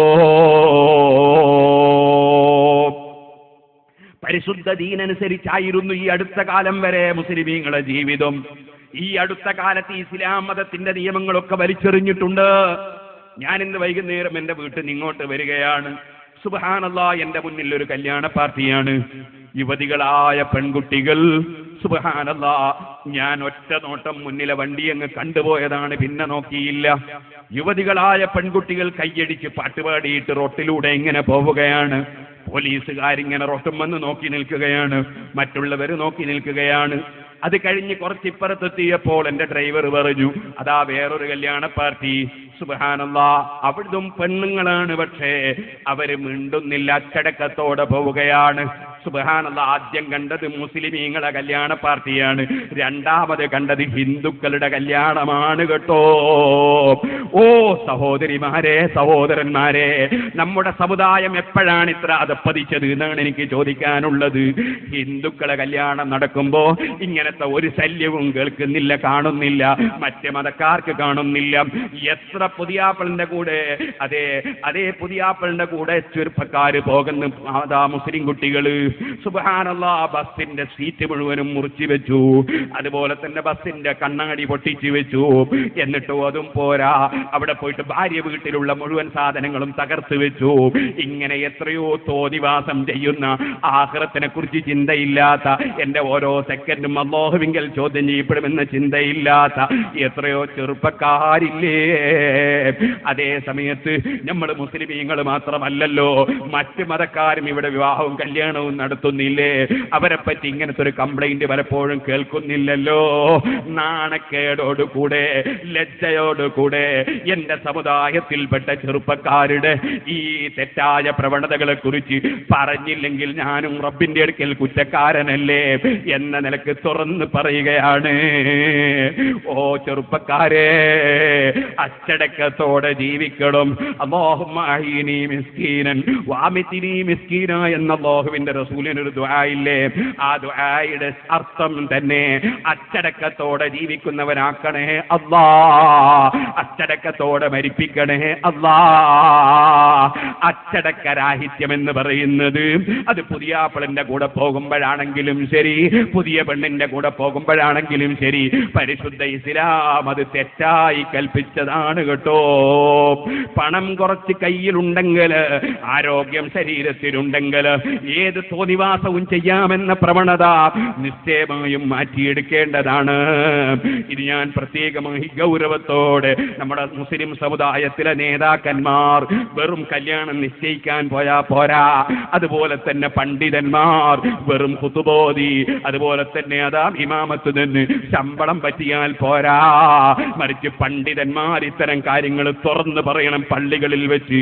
നാട്ടിലെ മുഖ്യസ്ഥന്മാര്, കാരണവന്മാര് അവര് വെറും കല്യാണത്തിന്റെ ദിവസം നിശ്ചയിച്ചാൽ പോരാ, ഓരോരുത്തർക്കും അല്ലാഹുവിന്റെ അടുക്കൽ ഉത്തരവാദിത്വമുണ്ട്. അച്ചടക്കത്തോടെ നമ്മുടെ ചെറുപ്പക്കാരെ വളർത്തേണ്ട ഉത്തരവാദിത്വമുണ്ട്, ഉപദേശിക്കേണ്ട ഉത്തരവാദിത്വമുണ്ട്. ചെറുപ്പക്കാരികളെയും അതാ ഉപദേശിക്കേണ്ട ഉത്തരവാദിത്വമുണ്ട്. ഈ ഉത്തരവാദിത്വം നിർവഹിച്ചേ പറ്റൂ. പടച്ച റബ്ബിന്റെ അടുക്കൽ ഓരോരുത്തരും ചോദ്യം ചെയ്യപ്പെടും. അതുകൊണ്ട് ഗൗരവത്തോടെ തന്നെ ഇത്തരം കാര്യങ്ങൾ കാണേണ്ടതുണ്ട് കേട്ടോ. ഓ സഹോദരന്മാരെ, നമ്മളൊരു അച്ചടക്കമുള്ള, നമ്മളെപ്പോലെ അച്ചടക്കമുള്ള ഒരു സമുദായം വേറെ ഉണ്ടോ? അത്രയും നമ്മളെ നബി സല്ലല്ലാഹു അലൈഹി വസല്ലം നിങ്ങൾ അച്ചടക്കം പഠിപ്പിച്ചതല്ലേ. പക്ഷെ ആ അച്ചടക്കമൊക്കെ നമ്മൾ വലിച്ചെറിഞ്ഞാൽ പടച്ച റബ്ബിന്റെ അടുക്കൽ നിന്ന് മുസീബത്ത് ഇറങ്ങൂലേ? സുബ്ഹാനല്ലാഹ്. കച്ചവടം ചെയ്യാൻ ധൈര്യമില്ല, കവർച്ച ചെയ്യുമോ എന്ന പേടി. സുബ്ഹാനല്ലാഹ്. പൊന്നുമിട്ട് പോകാൻ ധൈര്യമില്ല, വണ്ടിയിലൂടെ പോകാൻ ധൈര്യമില്ല, പീടിക തുറക്കാൻ ധൈര്യമില്ല, വീട് വളയുമോ പേടിയാണ്. അതേ ഭീരുത്വമാണ്. ചോദിക്കട്ടെ, പടച്ച റബ്ബ് പറഞ്ഞതല്ലേ, വലില്ലാഹിൽ ഇസ്സത്തു വലി റസൂലിഹി വലിൽ മുഅ്മിനീൻ. അച്ചടക്കരാഹിത്യം കാണിക്കാതെ ജീവിച്ചിരുന്ന നമ്മുടെ ഉപ്പാപ്പമാര് ജീവിച്ചിരുന്ന കാലത്ത് നമ്മുടെ സമുദായത്തിന്റെ അന്തസ്സ് എത്രയായിരുന്നു, അഭിമാനം എത്രയായിരുന്നു. ആ അഭിമാനം മുഴുവനും നഷ്ടപ്പെട്ടു പോയതിന്റെ കാരണം അല്ലാഹുവിന്റെ ദീന് പച്ചയായി അതാ പിച്ചിച്ചീറിയിട്ട് അതാ തോന്നിവാസത്തിന് വേണ്ടി ഓരോരുത്തരും തുരിഞ്ഞതിന്റെ പേരിലല്ലേ. ചോദിക്കട്ടെ, നിക്കാഹ് നടക്കുന്നതിന് മുമ്പ് അതേ വരനായി വരുന്ന മനുഷ്യന്റെ കൂടെ സ്വന്തം പെൺകുട്ടികളെ കാറിൽ അയച്ചു കൊടുക്കുന്ന തെമ്മാടിത്തം ചെയ്യുന്ന രക്ഷിതാക്കളില്ലേ? നിക്കാഹ് നടക്കുന്നതിന് മുമ്പ് ഈ അന്യപുരുഷന്റെ കൂടെ അന്യസ്ത്രീ അയച്ചു കൊടുക്കുന്ന നിന്റെ പേര് ദയ്യൂസ് എന്ന് പറഞ്ഞാൽ മതിയോ? നീ ലോകത്ത് ഏറ്റവും വലിയ തോന്നിവാസം ചെയ്തവനല്ലേ? അന്യസ്ത്രീ അന്യപുരുഷന്റെ കൂടെ നീ അയച്ചു കൊടുത്തില്ലേ? നിനക്ക് അയച്ചു കൊടുക്കാമല്ലോ നിക്കാഹ് ചെയ്തതിന് ശേഷം. വെറുതെയാണോ അല്ലാഹു തആല നിക്കാഹിന്റെ വാചകം വെച്ചത്? എല്ലാ തോന്നിവാസങ്ങളും ചെയ്തതിന് ശേഷം നടത്തേണ്ട വിഷയമാണോ നിക്കാഹ്? അല്ല, നിക്കാഹ് ചെയ്തതിന് ശേഷമാണോ ഭാര്യയും ഭർത്താവും തമ്മിൽ അവരെ സുഖങ്ങൾ അനുഭവിക്കേണ്ടത്? എന്തേ നമ്മുടെ മുസ്ലിം സമുദായത്തിൽ ഇന്ന് ഇത്തരത്തിലുള്ള കുറെ അനാചാരങ്ങളും കുറെ അന്ധവിശ്വാസങ്ങളും കുറെ തെറ്റുകളും കടന്നുകൂടിയത്? സുബ്ഹാനല്ലാഹ്. അനാചാരത്തിനെതിരെ ശബ്ദിക്കുന്നവർ എന്ന് പറഞ്ഞിട്ട് കൊല്ലത്തിൽ വന്നു പോകുന്ന ചിലരുണ്ട്. പക്ഷേ ഞാൻ ചോദിക്കട്ടെ, അവർ അനാചാരം കാണുന്നത് ഒരു ഫാത്തിഹ ഓതിയാൽ അനാചാരം, ഖുർആൻ ഓതിയാൽ അനാചാരം, ലാ ഇലാഹ ഇല്ലല്ലാഹ് അനാചാരം, ദിക്ർ ചൊല്ലിയാൽ അനാചാരം, ഖബറിന്റെ അടുത്ത് കൈ ഉയർത്തി ദുആ ചെയ്താൽ അനാചാരം, തൽക്കീൻ ചൊല്ലിയാൽ അനാചാരം. അനാചാരം നമ്മുടെ സമുദായത്തിൽ വേറെ എത്രയുണ്ട്. അതിനെതിരെ ശബ്ദിക്കാതെ കൊല്ലത്തിൽ ഒരിക്കലെങ്കിലും വന്നിട്ട് കുറെ വേണ്ടാത്തതും പറഞ്ഞു പോകുന്ന കുറെ കക്ഷികളുണ്ട് ഈ സമുദായത്തിന് ഭാരമായി നടക്കുന്നവർ. ചോദിക്കട്ടെ, അവർക്ക് ഈ സമുദായത്തിന്റെ സംസ്കരണത്തിന് വേണ്ടി അവരുടെ ജീവിതത്തിൽ എന്താണ് അവർ ചെയ്തിട്ടുള്ളത്? ഈ സമുദായത്തിന്റെ സംസ്കരണത്തിന് വേണ്ടി അവരെന്താണ് പ്രവർത്തിച്ചത്?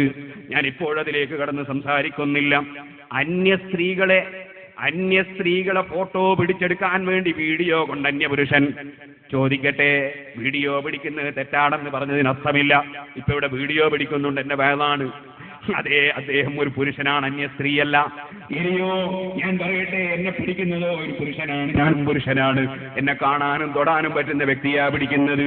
നേരെ മറിച്ച് അന്യ സ്ത്രീയുടെ മുഖത്തേക്ക് ലൈറ്റുമടിച്ചിട്ട് അന്യപുരുഷൻ നോക്കിയിട്ട് ഫോട്ടോ എടുക്കുന്നതും അന്യപുരുഷൻ നോക്കിയിട്ടതാ വീഡിയോയിൽ പിടിക്കുന്നതും ഏത് ഇസ്ലാമിലാണ് അനുവദിച്ചത്?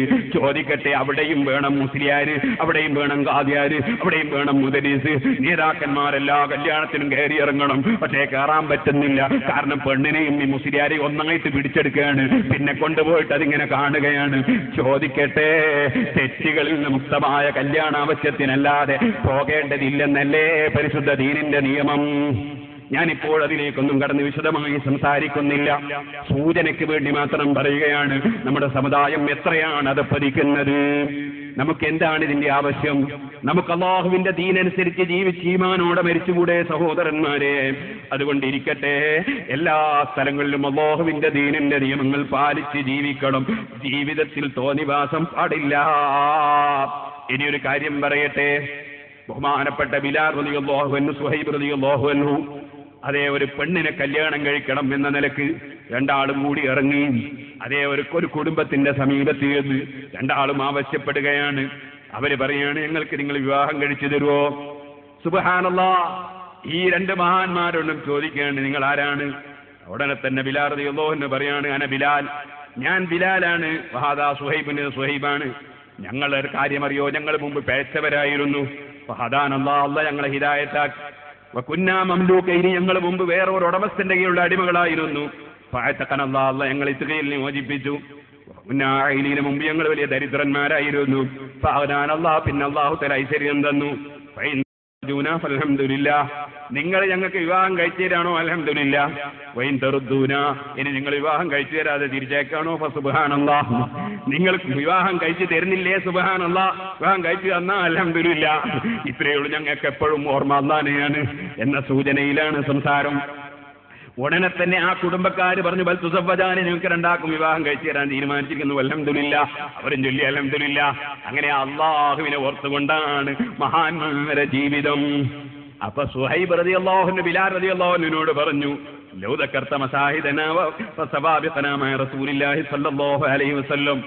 അല്ല ബിലാലെ, നമ്മൾ കല്യാണം കഴിക്കാൻ പോയല്ലേ, അപ്പൊ നിങ്ങൾ ആരാണെന്ന് ചോദിക്കുമ്പോ നിങ്ങൾ ഇങ്ങനെ പറയേണ്ടി, നിങ്ങൾക്ക് ഇങ്ങനെ പറഞ്ഞുകൂടായിനോ? എന്ത്, ഞങ്ങൾ അള്ളാഹുവിന്റെ റസൂലിന്റെ കൂടെ ഒരുപാട് യുദ്ധത്തിലൊക്കെ പങ്കെടുത്തവരാണ്, ഞങ്ങൾ അള്ളാഹുവിന്റെ റസൂലിന്റെ കൂടെ തുടക്കത്തിലെ ഇസ്ലാമിലുള്ളവരാണ് എന്നൊക്കെ പറഞ്ഞിട്ട് നിങ്ങൾക്ക് നിങ്ങളെ മഹത്വം കുറച്ച് പറഞ്ഞുകൂടായിരുന്നോ? വിവാഹാന്വേഷണം നടത്തുമ്പോൾ നിങ്ങളിങ്ങനെ, ഞങ്ങൾ പണ്ട് അടിമകളായിരുന്നു, ഞങ്ങൾ ഇപ്പം പിന്നെ അള്ള മോചിപ്പിച്ചതാണ്, പണ്ട് ദരിദ്രരായിരുന്നു, ഇപ്പൊ അള്ളാഹു തആല ഐശ്വര്യം തന്നതാണ് എന്നിങ്ങനെയല്ലേ പറഞ്ഞത്?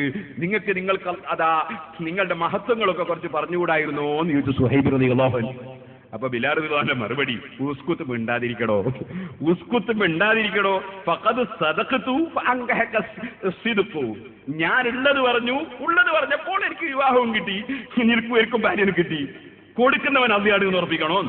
കൊടുക്കുന്നവൻ അള്ളയാണ് എന്ന് ഉറപ്പിക്കണം. അതാ ബിലാൽ റളിയല്ലാഹു പറഞ്ഞ അർത്ഥം. സുബ്ഹാനല്ലാഹ്, കുറെ ബ്രോക്കർമാരുണ്ട്, കുറെ ബ്രോക്കർമാര്, എല്ലാറ്റിലുണ്ടല്ലോ ബ്രോക്കർമാര്.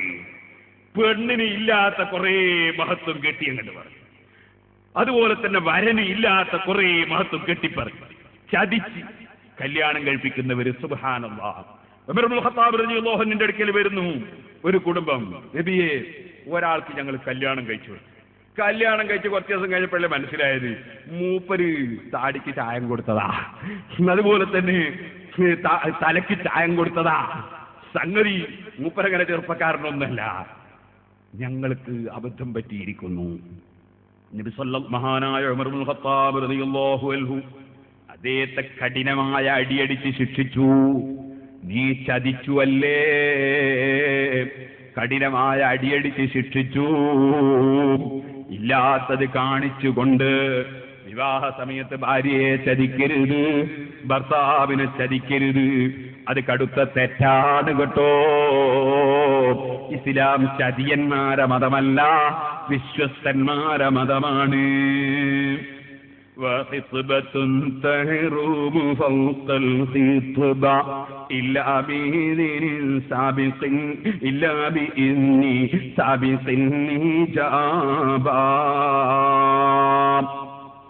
ഒരാള് വിവാഹാലോചന നടത്തിയ പെണ്ണ്, അല്ലെങ്കിൽ ഒരു പെണ്ണിന്റെ ഭാഗം വിവാഹാലോചന നടത്തിയ ആണ്, അവര് തമ്മിൽ വിവാഹം നടത്താൻ തീരുമാനിച്ചിട്ടുണ്ടെങ്കിൽ പിന്നെ ഒരു വിവാഹാലോചനയും കൊണ്ട് പോകുന്നത് കടുത്ത ഹറാമാണ്.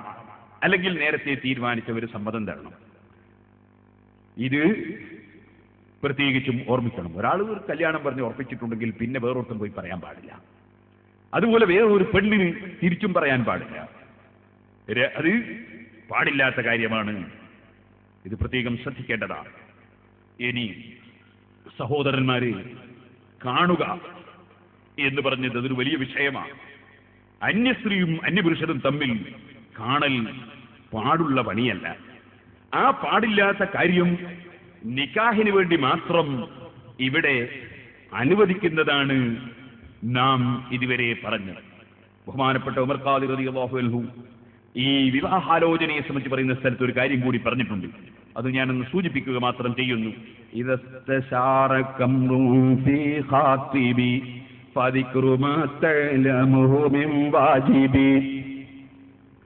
ഒരു വിവാഹാലോചന നടത്തുന്ന വ്യക്തി, അത് പെണ്ണിന് വിവാഹാലോചന ആണാണെങ്കിലും ശരി, ആണിനെ നടത്തുന്ന പെണ്ണിന്റെ ഭാഗമാണെങ്കിലും ശരി, നിന്നോട് കൂടിയാലോചന നടത്തിയാൽ അവന് വല്ല തകരാറുണ്ടോ?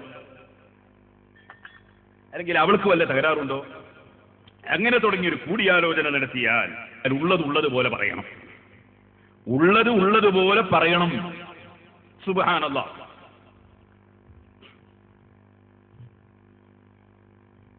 ഒരു നിക്കാഹ് നടന്നു എന്ന് പറയപ്പെട്ടു. ഞാൻ അതിനെ സംബന്ധിച്ച് അന്വേഷിച്ചപ്പോൾ നിക്കാഹ് നടത്തിയത് എങ്ങനെ അറിയോ? ഈ പെൺകുട്ടീനെ മുമ്പ് ഒരു കല്യാണം കഴിച്ചിട്ടുണ്ട്. എന്നിട്ടോ വരനോട് പറഞ്ഞോ ഇല്ലേന്ന് നമുക്കറിയില്ല. നിക്കാഹ് ചെയ്ത മുസ്ലിയാരോട് പറഞ്ഞിരിക്കുന്നു മുമ്പ് നിക്കാഹ് നടന്നിട്ടില്ല. വരനോട് എന്താ പറഞ്ഞത് നമുക്കറിയില്ല. മുസ്ലിയാർ പറയുന്നു മുമ്പ് വിവാഹം നടന്നിട്ടില്ല എന്നാ എന്നോട് പറഞ്ഞത്. മുമ്പ് വിവാഹം നടന്നു എന്ന് തന്നെ ആ മുസ്ലിയാർ സ്വാഭാവികമായും പണ്ടത്തെ ഭർത്താവ് തലാക്കിയല്ലിന്റെ രേഖ ഇവിടെ നിന്ന് ചോദിക്കും. പക്ഷെ നടന്നിട്ടില്ല എന്ന് പറഞ്ഞു. ഫോറം പൂരിപ്പിച്ചു, ഫോറത്തിലും എഴുതി കൊടുത്തു മുമ്പ് വിവാഹം നടന്നിട്ടില്ല. നിക്കാഹിന്റെ വാചകം പറഞ്ഞ് മൊയ്ലിയാർ. കുറച്ചു ദിവസം കഴിഞ്ഞപ്പോ ഈ വരന്റെ ആൾക്കാർ പറയാണ് വിവാഹം കഴിഞ്ഞ സ്ത്രീയെ കഴിഞ്ഞിട്ടില്ല എന്ന് പറഞ്ഞ് കെട്ടിച്ചതാണ്, തലാഖൊന്നും കണ്ടിട്ടില്ല, അതുകൊണ്ട് അതെങ്ങനെ ശരിയാകുക എന്ന് അവരെ ചോദിക്കട്ടെ. പക്ഷെ ഈ മൊയ്ലിയാർ രക്ഷപ്പെട്ട്. എന്താ കാരണം അറിയോ? മൊയ്ലിയാർ ചോട ഒപ്പിട്ടിട്ടില്ല, ഫോമിൽ ഒപ്പിട്ടിട്ടില്ല, അതുകൊണ്ട് മൊയ്ലിയാർ കൊടുക്കൂല. മുസ്ലിയാർ പറയുന്നത് തലാഖ് എവിടെ, തലാഖ് കിട്ടാണ്ട് ഞാൻ ഒപ്പിടൂല. അതേ സമയത്ത് വലിയ പച്ച കള്ളം പറഞ്ഞു കൊടുത്തിരിക്കുന്ന വിവാഹം നടന്നിട്ടില്ല. ഇത്ര അള്ളാഹിനെ പഠിക്കാത്ത കക്ഷികൾ പിന്നെ നിക്കാഹിന് നിൽക്കണോ? സഹോദരന്മാരെ, അന്വേഷണം നടത്തുമ്പോൾ ഉള്ളതുള്ളതുപോലെ പറയണം. വലിയ മൂടി വെക്കണ്ട, അതുപോലെ തന്നെ ഭർത്താവിന്റെ ആളുകളും മൂടി വെക്കണ്ട. പുറത്തുള്ള ഒരാളോട് അന്വേഷിച്ചാലും അവര് തുറന്ന് പറയണമെന്നാ പറഞ്ഞത്. ഇതിനുശേഷം മഹാനായ ഉമർ ഖാദി റഹിമഹുല്ലാഹ് അതാ നോക്കുന്നതിനെ സംബന്ധിച്ചുള്ള നിയമം പറയുന്നു. അതിലിടയ്ക്കൊരു സാലിഹായ അമൽ. നമ്മളിവിടെ സിറാജുൽ ഹുദയുടെ കീഴിൽ എല്ലാ മാസവും ദിക്ർ ഹൽക്ക നടത്തുന്നുണ്ട്. ആ ദിക്ർ ഹൽക്ക ഈ മാസത്തേത് ഇപ്പോൾ കുറഞ്ഞ ദിക്ർ ഇൻഷാ അല്ലാഹ് ലാസ്റ്റ് ചൊല്ലി ഇന്ന് ഈ മാസത്തെ ഹൽക്ക അതുകൊണ്ട് മതിയാവും. അതേസമയം സാധാരണ മാസത്തിൽ ഒരു ഹൽക്ക നടത്തും. റമദാൻ ഒഴിച്ചുള്ള മാസങ്ങളിലൊക്കെ നമ്മൾ ദിക്ർ ഹൽക്ക നടത്തും. ആ ഹൽക്കയിൽ ആയിരക്കണക്കിന് ആളുകൾ പങ്കെടുക്കും. 1000 ലാ ഇലാഹ ഇല്ലല്ലാഹ് എന്ന ദിക്ർ ചൊല്ലും. വേറെയും കുറെ ദിക്റും സലാത്തും ചൊല്ലും. ആ സദസ്സിൽ നിന്ന് ആരെങ്കിലും ദിക്ർ ഹൽക്ക ഫണ്ടിലേക്ക് സംഭാവന തന്നാൽ അത് പാവപ്പെട്ട പെൺകുട്ടികളെ വിവാഹത്തിന്, വീടില്ലാത്തവരുടെ വീട് നിർമ്മാണത്തിന്, ചികിത്സക്ക് അതിനുവേണ്ടി ഉപയോഗിക്കുകയല്ലാതെ നമ്മുടെ സ്ഥാപനത്തിന് വേണ്ടി അത് ഉപയോഗിക്കാറില്ല. കാരണം ദിക്ർ ചൊല്ലുന്നത് സ്ഥാപനത്തിന് പൈസ ഉണ്ടാക്കാൻ വേണ്ടിയാണ് എന്നൊരു ധാരണ ആർക്കും വേണ്ടാന്ന് മനസ്സിലാക്കി ഞാൻ പറയുകയാണ്. അതുകൊണ്ട് നിങ്ങളൊക്കെ ദിക്ർ ഹൽക്കയുടെ പോസ്റ്റർ കണ്ടാൽ അല്ലാഹുവിനോട് ആയിരക്കണക്കിന് ആളുകൾ ദിക്ർ ചൊല്ലി പ്രാർത്ഥിക്കുന്ന സദസ്സിൽ പങ്കെടുക്കാൻ ശ്രമിക്കണം. ഇരിക്കട്ടെ, ആ ഹൽക്ക ഫണ്ടിൽ നിന്നും ഇവിടെ ലഭിക്കുന്ന അപേക്ഷകളിൽ ചെറിയ ചെറിയ സംഖ്യകൾ പാസാക്കി കൊടുക്കാറുണ്ട്. പക്ഷെ അതൊന്നും നമ്മളങ്ങനെ പരസ്യപ്പെടുത്താറില്ല. പക്ഷെ ഇന്നലെയും ഇന്നുമായി എന്റെ അടുക്കൽ ഇന്നലെ വന്ന 2 പ്രധാനപ്പെട്ട അപേക്ഷകൾ, അത് ഈ നാട്ടിൽ തന്നെയുള്ള വളരെ പ്രധാനപ്പെട്ട ഒരു അപേക്ഷ. ചെറിയ മാനസികമായി മറ്റോ രോഗമുള്ള, ഗുളിക കഴിച്ച് ജീവിക്കുന്ന ഒരു പാവപ്പെട്ട മനുഷ്യൻ, ഒരു കഴിവും ഇല്ല. അദ്ദേഹത്തിന്റെ ഒരു വീട് നിർമ്മാണം, അതിനൊരു 10,000 ഉറുപ്പികയും, അതുപോലെ വളരെ പാവപ്പെട്ട ഒരു മനുഷ്യൻ, നമ്മളിവിടെയൊക്കെ നമ്മൾ മരിച്ചാൽ ഖബർ കുഴിക്കാനും ഒക്കെ ഉണ്ടാകുന്ന വളരെ പാവപ്പെട്ട അബു, മറ്റത് അഷ്റഫ്, രണ്ടാളും ഈ പ്രദേശത്തുകാരാണ്. അവർക്ക് ഒരു അബുവിനൊരു 5000 ഉറുപ്പിക നമ്മൾ ദിക്ർ ഹൽക്ക ഫണ്ടിൽ നിന്ന് കൊടുക്കുന്നു. അതൊരു 9-9:30 വരണമെന്ന് പറഞ്ഞതുകൊണ്ട് അവരിപ്പോൾ ഇവിടെ എത്തിയിട്ടുണ്ടാകും. ഉണ്ടെങ്കിൽ ഉടനെ തന്നെ വന്ന് അത് വാങ്ങണം എന്ന് അറിയിക്കും. അഷ്റഫ് ഈ ഒരു സാഹ് കൊടുക്കട്ടെ. അല്ലാഹു തആല മൂപ്പരുടെ എല്ലാ വിഷയങ്ങളും അല്ലാഹു തആല സന്തോഷത്തിലാക്കി കൊടുക്കട്ടെ. നമ്മുടെ സ്ഥാപനത്തിലൂടെ ഒരുപാട് അധ്വാനിക്കുകയും എപ്പോഴും സഹായിക്കുകയും ചെയ്തിട്ടുള്ള ആളാണ്.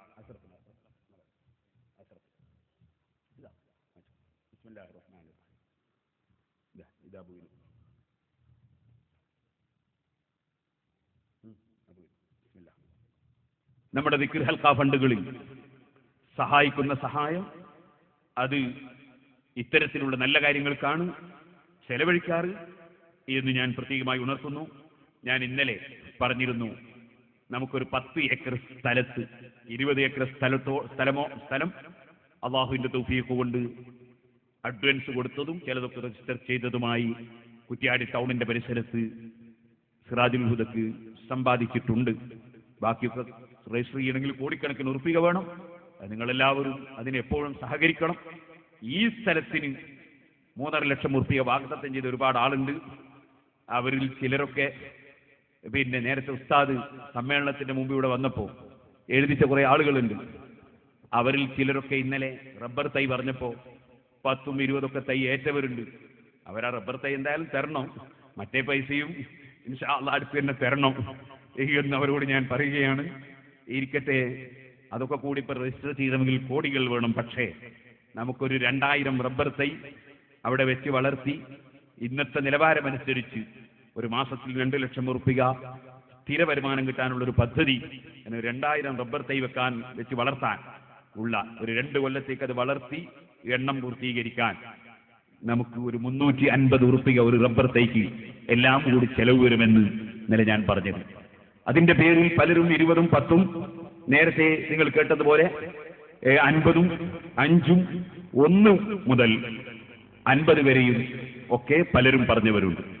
എല്ലാവരും ഒരു തയ്യെങ്കിലും തരാത്തൊരാണും പെണ്ണും ഉണ്ടായിരുന്നു. അത് നിങ്ങൾക്കതൊരു വലിയ സമ്പാദ്യമാണ്. അല്ലാഹു സുബ്ഹാനഹു വ തആല നമ്മിൽ നിന്നും അത് ഖബൂൽ ചെയ്യട്ടെ. തന്ന എല്ലാ ആളുകൾക്കും ഇത് തരുന്നവർക്കും അല്ലാഹു തആല ബർക്കത്ത് ചെയ്യട്ടെ. എന്റെ പ്രസംഗം നെറ്റിലൂടെ കേട്ടുകൊണ്ടിരിക്കുന്ന പലരും തൈ വാഗ്ദത്തം ചെയ്തിട്ടുണ്ട്. അവർ ക്യാഷ് എത്തിക്കണം, ഇനിയുള്ളവരും എത്തിക്കണം. അതുപോലെ കേട്ടുകൊണ്ടിരിക്കുന്ന എല്ലാവരും അതിൽ പങ്കുചേരണം. ഇൻഷാ അല്ലാഹ് അവസാനം നമുക്ക് ദിക്ർ ചൊല്ലി ദുആ ചെയ്യാം. ഞാൻ എന്റെ വിഷയത്തിലേക്ക് തന്നെ തിരിക്കുന്നു. സഹോദരന്മാരെ, പരസ്പരം നോക്കുക, കാണുക, അതിന് വലിയ നിയമം ഇസ്ലാമിലുണ്ട്. ഖുർആൻ പറഞ്ഞു, ഖുല്ലിൽ മുഅ്മിനീന യഗ്ളൂ മിൻ അബ്സാരിഹിം വയഹ്ഫളൂ ഫുറൂജഹും ذلك أزكى لهم إن الله خبير بما يصنعون. മുഅ്മിനീങ്ങളോട് പറയൂ നബിയെ, യഗ്ളൂ മിൻ അബ്സാരിഹിം, അവരുടെ കണ്ണുകൾ അവരടക്കട്ടെ. പുരുഷന്മാർ അന്യ സ്ത്രീകളിലേക്ക് നോക്കാതെ കണ്ണടക്കട്ടെ. ذلك أزكى لهم, അതാണ് അവർക്ക് ഏറ്റവും പരിശുദ്ധമായിട്ടുള്ളത്. ഇന്നല്ലാഹ ഖബീറും ബിമാ യസ്നഊൻ, അവര് പ്രവർത്തിക്കുന്ന പ്രവർത്തനങ്ങളൊക്കെ അല്ലാഹു തആല നന്നായി അറിയുന്നവനാണ്. ഇത് ഖുർആൻ പറഞ്ഞതുകൊണ്ട് തന്നെ അതാ പണ്ഡിതന്മാർ വിവരിക്കുന്നു, യഹ്റൂമുൻ നദറു മുസ്തഹത്തിൻ അബദാ ലിഅജ്നബിയിൻ ബാലിഗിൻ തഅമ്മുദാ, മനഃപൂർവം അതേ പ്രായം തികഞ്ഞ അല്ലെങ്കിൽ കണ്ടാൽ ആശിക്കപ്പെടുന്ന സ്ത്രീയെ പ്രായം തികഞ്ഞ അന്യപുരുഷന്മാര് നോക്കുന്നത് ഹറാമാണ്. ഇല്ലാലദാറൂറത്തിൻ ഔ ഹാജതി മിസ്ലൽ മുദഅവാതി വകശഹാദതി, എന്നാൽ ചികിത്സയുടെ ആവശ്യത്തിന് വേണ്ടിയോ സാക്ഷിയാകാൻ വേണ്ടിയോ അത്തരത്തിലുള്ള ആവശ്യങ്ങൾക്കോ അനിവാര്യതക്കോ നോക്കുന്നതിൽ തെറ്റില്ല. വമിസ്ലു തഅലീമിൻ ലിമാ യൽസമുഹാ ഇൻ മർഅത്തുൻ ലം തക്ഫി ഔ മഹ്റമുഹാ വമിൻ വറാഇ ഹിജാബിഹാ ലം യുംകിനി വഖൽവതും മഹ്ദൂറത്തുൻ ലം തകുനി. ഒരന്യ പെണ്ണും അന്യ പുരുഷനും ഒരു സ്ഥലത്ത് തനിച്ചുണ്ടാകുന്നത് കടുത്ത ഹറാമാണ്. നന്നായി ശ്രദ്ധിക്കണം. ഭർത്താക്കന്മാർ അതാ നാട് വിട്ടുപോയ വീടുകളിൽ ഭർത്താവിന്റെ പ്രായം തികഞ്ഞ അനുജനെയോ ജ്യേഷ്ഠനെയോ ആ വീട്ടിൽ കിടത്തി ഉറക്കുന്ന പരിപാടി കടുത്ത തെറ്റാണ് കേട്ടോ.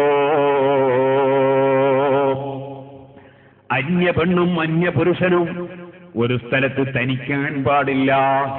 അത് ചെറിയ ശർഈ വലിയ തെറ്റാണ്. ഇതുപോലെ തന്നെ സുബ്ഹാനല്ലാഹ്, ഒരു വാഹനം ഓടിച്ചുകൊണ്ട് അന്യപുരുഷൻ പോകുന്നു. ആ വാഹനത്തിൽ ഒരു പെണ്ണ് ഒറ്റയ്ക്ക് പോകുന്നു.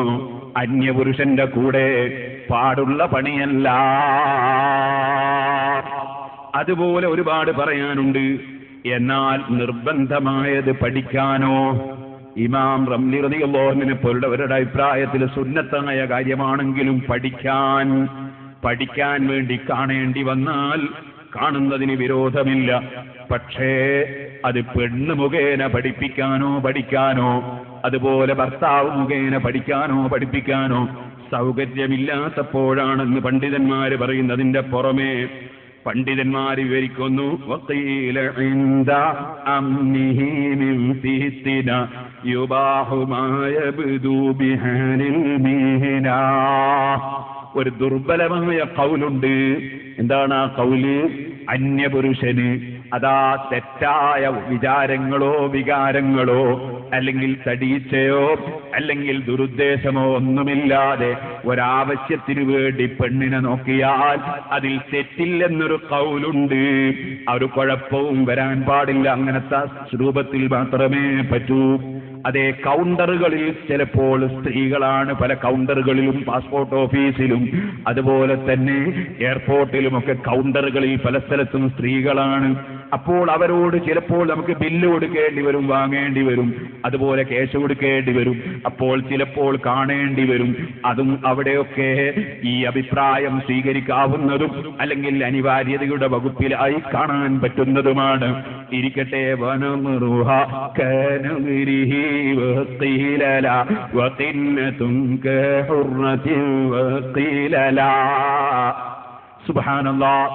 എന്നാൽ പെണ്ണ് പുരുഷനിലേക്ക് നോക്കുന്നതോ ശാഫിഈ മദ്ഹബിന്റെ ഏറ്റവും പ്രധാനപ്പെട്ട രണ്ട് പണ്ഡിതന്മാരായ ഇമാം റാഫിഈ റളിയല്ലാഹു അൻഹു പറയുന്നു, ദുരുദ്ദേശമില്ലാതെ ഒരു കുഴപ്പവും ഉണ്ടാവുകയില്ലെന്ന് ഉറപ്പുണ്ടെങ്കിൽ ദുരുദ്ദേശമില്ലാതെ പെണ്ണ് പുരുഷനിലേക്ക് ഇങ്ങോട്ട് നോക്കുന്നത് ഹറാമില്ലെന്ന് ഇമാം റാഫിഈ റളിയല്ലാഹു അൻഹുവിന്റെ പക്ഷം. എന്നാൽ മദ്ഹബിൽ പ്രബലമായ അഭിപ്രായം ഇമാം നവവി റളിയല്ലാഹു അൻഹുവിന്റേതാണ്. പെണ്ണ് അന്യപുരുഷനിലേക്ക് നോക്കുന്നത് എന്തായാലും ഹറാമാണെന്ന് ഇമാം നവവി റളിയല്ലാഹു അൻഹുവിന്റെ പക്ഷം. ഇങ്ങനെ രണ്ട് അഭിപ്രായങ്ങളാണ് നമ്മുടെ മദ്ഹബിലുള്ളത്. എന്നാൽ നഅം വനദറു ശഹവത്തിൻ മുഹറമു ഖത്അൻ വലാ ഫീഹി ഖിലാഫുൻ യുലമു. വികാരത്തോടുകൂടെയോ നോക്കി രസിക്കുക എന്ന നിലക്കോ ഏത് പെണ്ണിലേക്ക് പുരുഷൻ നോക്കിയാലും പെണ്ണ് പുരുഷനിലേക്ക് നോക്കിയാലും രണ്ടും ഹറാമാണെന്നതിൽ തർക്കമില്ല. വികാരത്തോടുകൂടെയാണ് നോക്കുന്നതെങ്കിൽ, അന്യ പെണ്ണിനെ നോക്കി രസിക്കുകയാണെങ്കിൽ, അന്യ പുരുഷനെ നോക്കി രസിക്കുകയാണെങ്കിൽ അത് ഹറാമു തന്നെ.